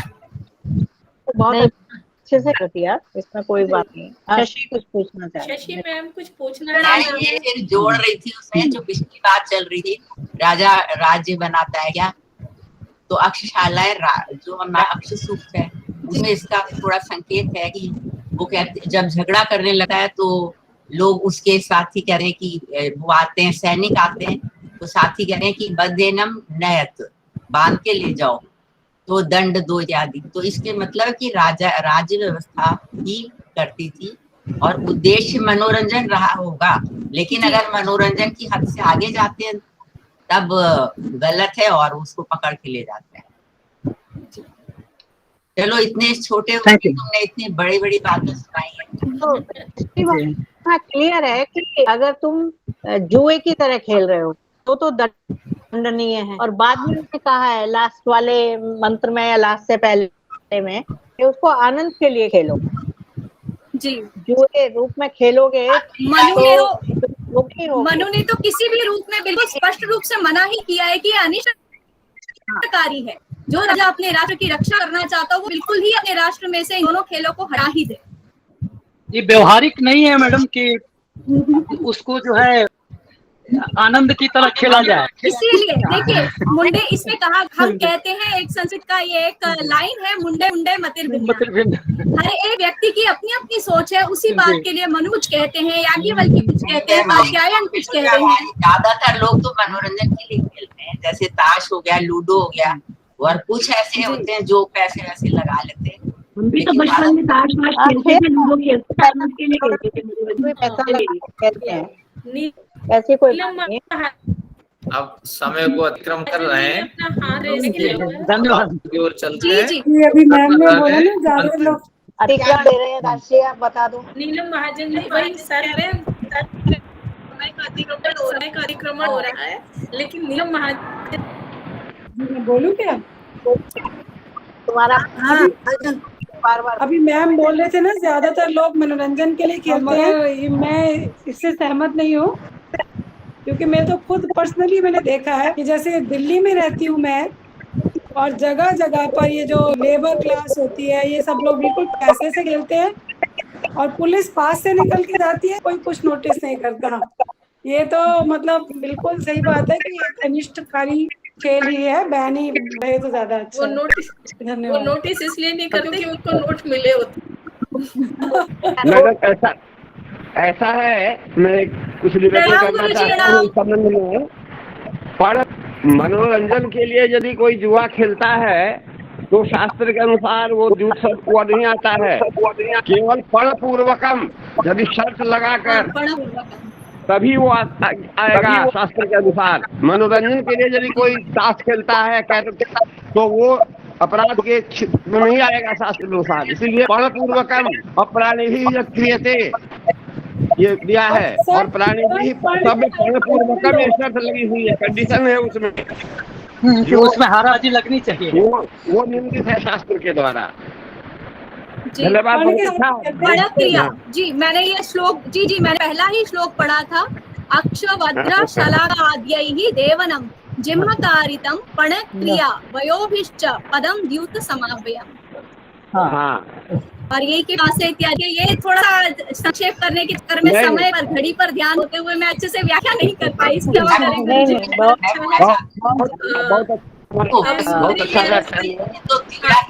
प्लीज सभी अपने माइक बंद कर दें प्लीज। सुंदरी मैम से करती हूँ कि वो जो है धन्यवाद ज्ञापन करें आज के। धन्यवाद मीना कुमारी, तुम्हारा बहुत बहुत धन्यवाद। मेरी भी बारी आ गई। सबसे पहले मैं ये कहना चाहती हूँ कि मीनाक्षी मिश्रा ने जो कहा वो धर्मशास्त्र के समय का वर्णन था कि आज सुंदर के समय का 20-21 वाला समय है। वही प्रॉब्लम्स हैं, वही समस्याएं हैं। पर एक चीज जो हमारे पास है जिससे हम बच जाते हैं वो है साक्षी।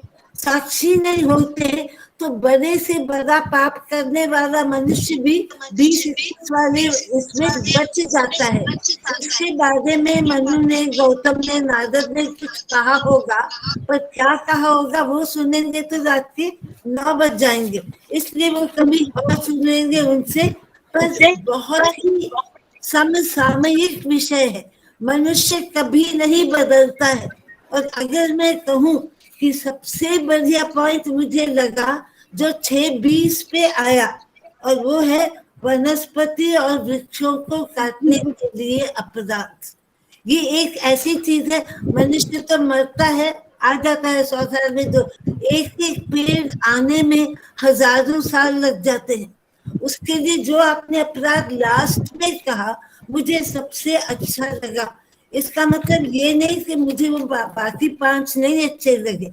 मनुष्य मारण, चोर्यम, परदारा, पारुष्य का वाक पारुष्य सभी बहुत सुंदर थे। और एक जो पॉइंट है जो आज की बहुत चर्चा का विषय है वो है कि परदारा का जब तुम अपराध करते हो तब आपने क्या कहा, गुरु गुप्तांग काट दो। ये गुप्तांग काटने की बात आजकल बड़ी धीमे धीमे तुम्हें चलती है, क्योंकि आम न्यूज़पेपर में ऐसी चीजें नहीं आती हैं। पर रेप क्यों होता है उसको जो मनोवैज्ञानिकों ने डिस्कस किया है उसमें गुप्तांग पे काटने और ये सुन के अच्छा लगा कि ऐसी बातें हमारे दादा पर दादा के दिमाग में भी आई थी, और खाली आई ही नहीं थी, उसको उन्होंने शब्दबद्ध कर दिया। जब शब्दबद्ध कर दिया तो आज तक हमारे पास भी पहुंच गया। मीनाक्षी ने उसको पढ़ लिया और हमारे सामने रख दिया। ऐसी कई चीजें हैं बहना, 46 हो गए। ऐसे तुम्हारे में बहुत ही ये जो वाक्य और ये जो शब्द हैं तो बहुत ही सुंदर है। साहस, उत्तम, बाद में मैं अनुराधा से बात कर लूंगी, पर ये सब बड़े सोच विचार रख के कहीं उत्तम कहते हैं क्या? सबसे भीषण को हीन नहीं कहा, मध्यम नहीं कहा, उत्तम कहा। इसके पीछे कितना कितना उसके पीछे दम होगा, कितना उसके पीछे दिमाग लगाया होगा, तब जाके उसने वो अपराध किया होगा। तो जितना उत्तम उतना अपराध भी उत्तम। उत्तम बहुत बहुत सुंदर शब्द है, तुम्हारे नहीं है, पर मैं तो तुम्हें ही धन्यवाद कर सकती हूँ, क्योंकि गुरु गोविंद 2 खड़े काके लागू पाए, ना मनु, ना नारद, ना गौतम, ना मिताक्षरा, मुझे तो मीनाक्षी मिश्रा ही सामने दिखती। इसलिए मैं तुम्हें धन्यवाद करती हूँ कि इतनी बड़ी बात 1 घंटे में, 1.25 घंटे में हमारे सामने रख दिया कि खाली सुनो मत, सोचो। अगर लॉ पढ़ने वाली बेटी है तो उसको कहो पढ़े। ये चैप्टर निकाल के लॉ में लग चुके हैं, बस और लगाओ।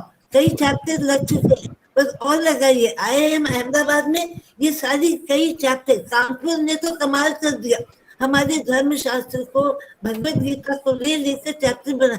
और आप लोगों के पास कल दास जी और उर्मिला को सुनते, बाप रे इतना ज्ञान। ये सब आपके पास संस्कृत धरोहर है, आप उसको अंग्रेजी में या हिंदी में डाल के उन डिपार्टमेंट को भेजो। लेते हैं, काफी कोई ले चुके हैं। ऐसे अर्थशास्त्र का एक अलग 12 दिन का पढ़ाव बनाइए।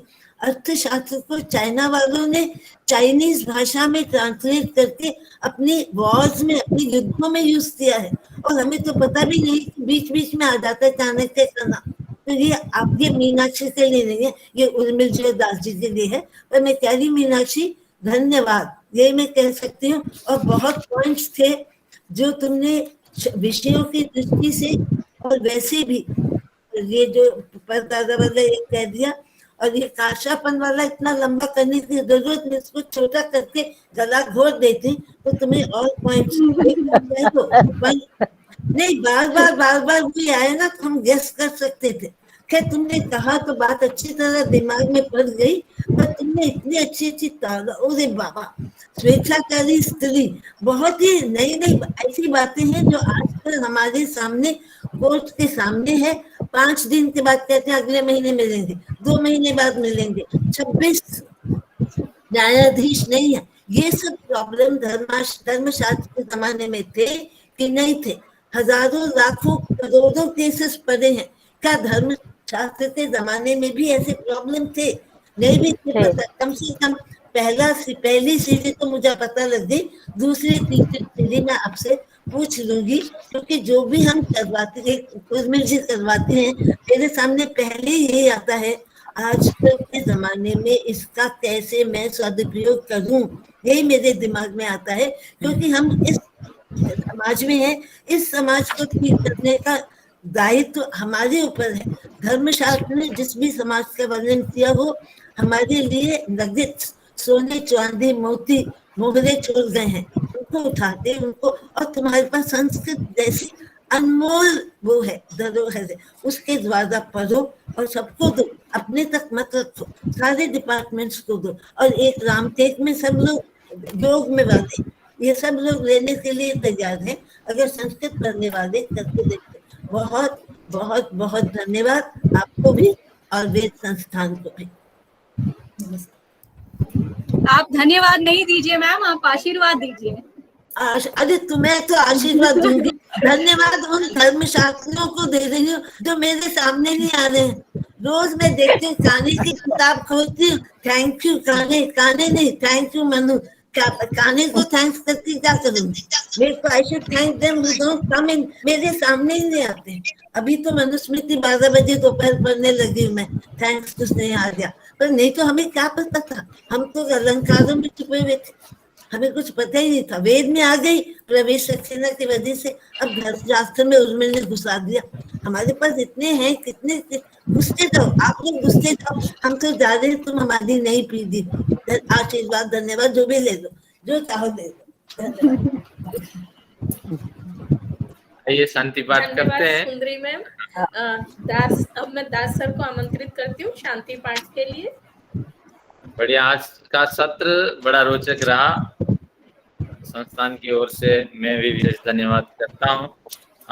तत्वतः हम चाहते हैं कि सत्र समय समाप्त हो जाए, लेकिन विषय इतना लंबा और व्यापक है कि वक्ता को समझते समझते समय हो जाता है, इसके लिए क्षमा चाहते हैं। और आप आज जो ये सत्र आप बड़े लंबे समय से सुनते आ रहे हैं, 7 तारीख से, कल ये समाप्त हो जाने वाला है और ये समापन सत्र अवशेष रहेगा।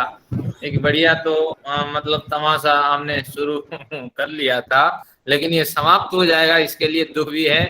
यानी समाप्त से पूर्व उपसमाप्त सत्र है, चतुर्दश सत्र है, और उसमें डॉक्टर कृष्णा शर्मा जी हमारे ताला अगरतला त्रिपुरा से जुड़ेंगी। ये राष्ट्रीय संस्कृत संस्थान की अध्यापिका हैं, वहाँ इसके कॉलेज है। तो ये काफी अनुभव रखने वाली विदुषी है और धर्मशास्त्र परंपरा की है। और उनका बढ़िया विषय है प्रकीर्णकम, जो विषय अभी तक छूट चुके हैं। कुछ विषयों की तो हमने 18 विषयों की चर्चा कर ली, ये 17 विषयों की यानी 18 विषयों की चर्चा हो चुकी है, लेकिन अभी भी कुछ विषय अभी बच्चे हैं, तो उनके बारे में करेंगे। दिव्य प्रकरण है जो साक्षी है, मानवी साक्षी और दिव्य साक्षी आदि प्रकरण है, उनकी भी चर्चा होगी। बड़ा रोचक चर्चा, निश्चित बड़ी रोचक चर्चा कल होगी। आप सभी बड़ी संख्या में आइए। धन्यवाद। ज्ञापक धनंजय मणि त्रिपाठी जी रहेंगे और राजस्थान से अनीता खुराना जी हमारे साथ सत्र संचालिका के रूप में जुड़ेंगी। तो निश्चित रूप से ये उपांत्य सत्र है और अंतिम सत्र 23 को, और उसके लिए भी समय निकालिए। सोमवार को और संडे को आप रक्षाबंधन का उत्सव मनाइए। तो अंतिम सत्र में हमें प्रोफेसर भगवती जी को भी सुनने को मिलेगा। ये भी संस्कृत शास्त्र की पारंपरिक विदुषी है, यानी अगले 2 व्याख्यान इसी तरह रोचक व्याख्यान होने वाले हैं। तो आप अवश्य जुड़ें और इन्हीं सूचनाओं के साथ शांति पाठ के लिए आमंत्रण करता हूँ और शांति पाठ करें। जो समस्या है, तनाव है, उससे ईश्वर निश्चित हमें मुक्त रखें। इन्हीं भावनाओं के साथ शांति पाठ। ओम द्यौः शान्तिरन्तरिक्षं शान्तिः पृथिवी शान्तिरापः शान्तिरोषधयः शान्तिः वनस्पतयः शान्तिर्विश्वे देवाः शान्तिर्ब्रह्म शान्तिः सर्वं शान्तिः शान्तिरेव शान्तिः सामा शान्तिरेधि। ओम शान्तिः शान्तिः शान्तिः। वैदिक अभिवादन सभी को, सब प्रेम नमस्ते। सादर नमस्ते जी, सबको सादर नमस्ते। अभी वक्ता जी नमस्ते। जिसको प्रश्न पूछने हैं पूछ लीजिए। सभी का धन्यवाद। रक्षाबंधन संडे का हाँ, तो जिनको प्रश्न पूछना है, मीनाक्षी जी हैं, आप प्रश्न पूछ रहे हैं। आगे भी यही क्रम रखेंगे कि हम समय पे समाप्त कर ले, फिर प्रश्न उत्तर का तो सत्र चलता रहेगा। जितनी शक्ति है, सामर्थ्य है, व्याख्या बुद्धि बलोपेक्षा, जितनी आपकी बुद्धि बल है, समय है, उसका आप उपयोग करें, प्रश्न रखें। एक बढ़िया विचार मुझे सूझा, मैं उसको स्पष्ट कर देता हूँ। कौटिल्य जी ने अपने ये जो द्यूत प्रकरण है उसको बड़ा व्यवस्थित बनाया, क्योंकि वो जानते थे कि महाभारत आदि लड़ाई के समय पे समस्याएं हुई है। द्यूत को राजतंत्र के अधिकार में ले लिया, उसके लिए अलग भवन बनाए, उसके लिए अलग नियम बनाए, और चारों ओर जो खेले जाते थे चौसरे पासा आदि, इन सबको हटा दिया। और उन्होंने नियम बनाया, जिसको खेलना है तो राज अनुमोदित भवन में ही वो द्यूत आदि खेल सकता है, उसके लिए अलग कानून है, नियम अलग है। वहां क्या होता था कि कुरुक्षेत्र के सभा में वहां व्यक्तिगत कानून था, तो उस हिसाब से एक दूसरे पे आक्षेप करने पर, शकुनी के पासा घुमाने पर, एक दुर्योधन तो खेलेगा नहीं लेकिन शकुनी खेल सकता है उसके सब्स्टिट्यूट के रूप में। ये नियम को हटा दिया, जो योग्य है वही खेलेगा, एक्सपर्ट एक दूसरा एक्सपर्ट नियुक्त कर ले, ये संभव नहीं है। फिर वहां उतने कमाई के इतने हिस्से देना है, तो ये सब नियम कानून के दायरे में उन्होंने ले लिया। जहां राजकोष को लाभ होता था वहां विवाद नहीं होते थे। एक व्यक्ति को भी वहां अध्यक्ष के रूप में रखा, विवाद हो जाए तो तुरंत वहां निपटारा हो जाए, और वो कंडीशन के साथ फॉर्म भर के इन कंडीशनों को मानेंगे तो फिर आप यहाँ खेल सकते हैं। द्यूत, तो वो द्यूत जो लोगों को बर्बाद करता था, निश्चित रूप से वो राजकोष को भी भरता था, और जो एक्सपर्ट होते थे वो भी लाभ कमाते थे, जो एक्सपर्ट नहीं होते थे वो दोबारा आते ही नहीं थे। और समाज में एक बढ़िया व्यवस्था हमारे इसने कौटिल्य जी ने बनाई थी, द्युत से बड़ा लाभ होता था।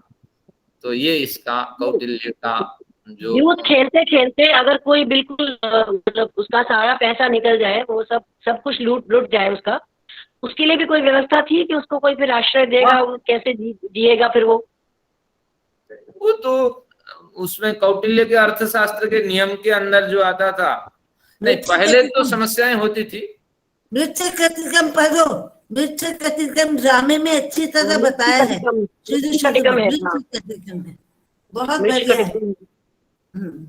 चलिए आप मीनाक्षी जी से संवाद करें। अनुराधा जी साहसम का अर्थ पढ़ रही हूँ। हिम्मत, क्रूरता, दुष्कर्म सभी साहस का अर्थ है। हमने हिम्मत अब रख लिया है, बट इसका जो शुरू का अर्थ था बोल्डनेस, क्रूएल्टी और any type of criminal act. ओ अच्छा, ठीक है, ये इसका मीनिंग है। ठीक है, हाँ जी, धन्यवाद। बदल गए शब्दों के अर्थ, बहुत बदल चुके। अब हम नहीं कहते ना, साहस नहीं यूज करेंगे उसके लिए, गलत काम के लिए साहस शब्द इस्तेमाल नहीं करेंगे। भाषा बदलती रहती है, बहुत ज्यादा बदलती रहती है। ठीक है। और जब धर्मशास्त्र में साहस प्रयोग किया है तो फिर कुछ तो इसके पीछे कुछ ना कुछ तो होगा ही ना। मध्यम और निष्कृष्टतम कहने के बदले उत्तम कह दिया। कारण है उसमें, उत्तम का अर्थ उत्तम, खाली रिलेटिवनेस। बहुत बढ़िया शब्द है और बहुत ही बढ़िया है। द्युत का तो इतना अच्छा है,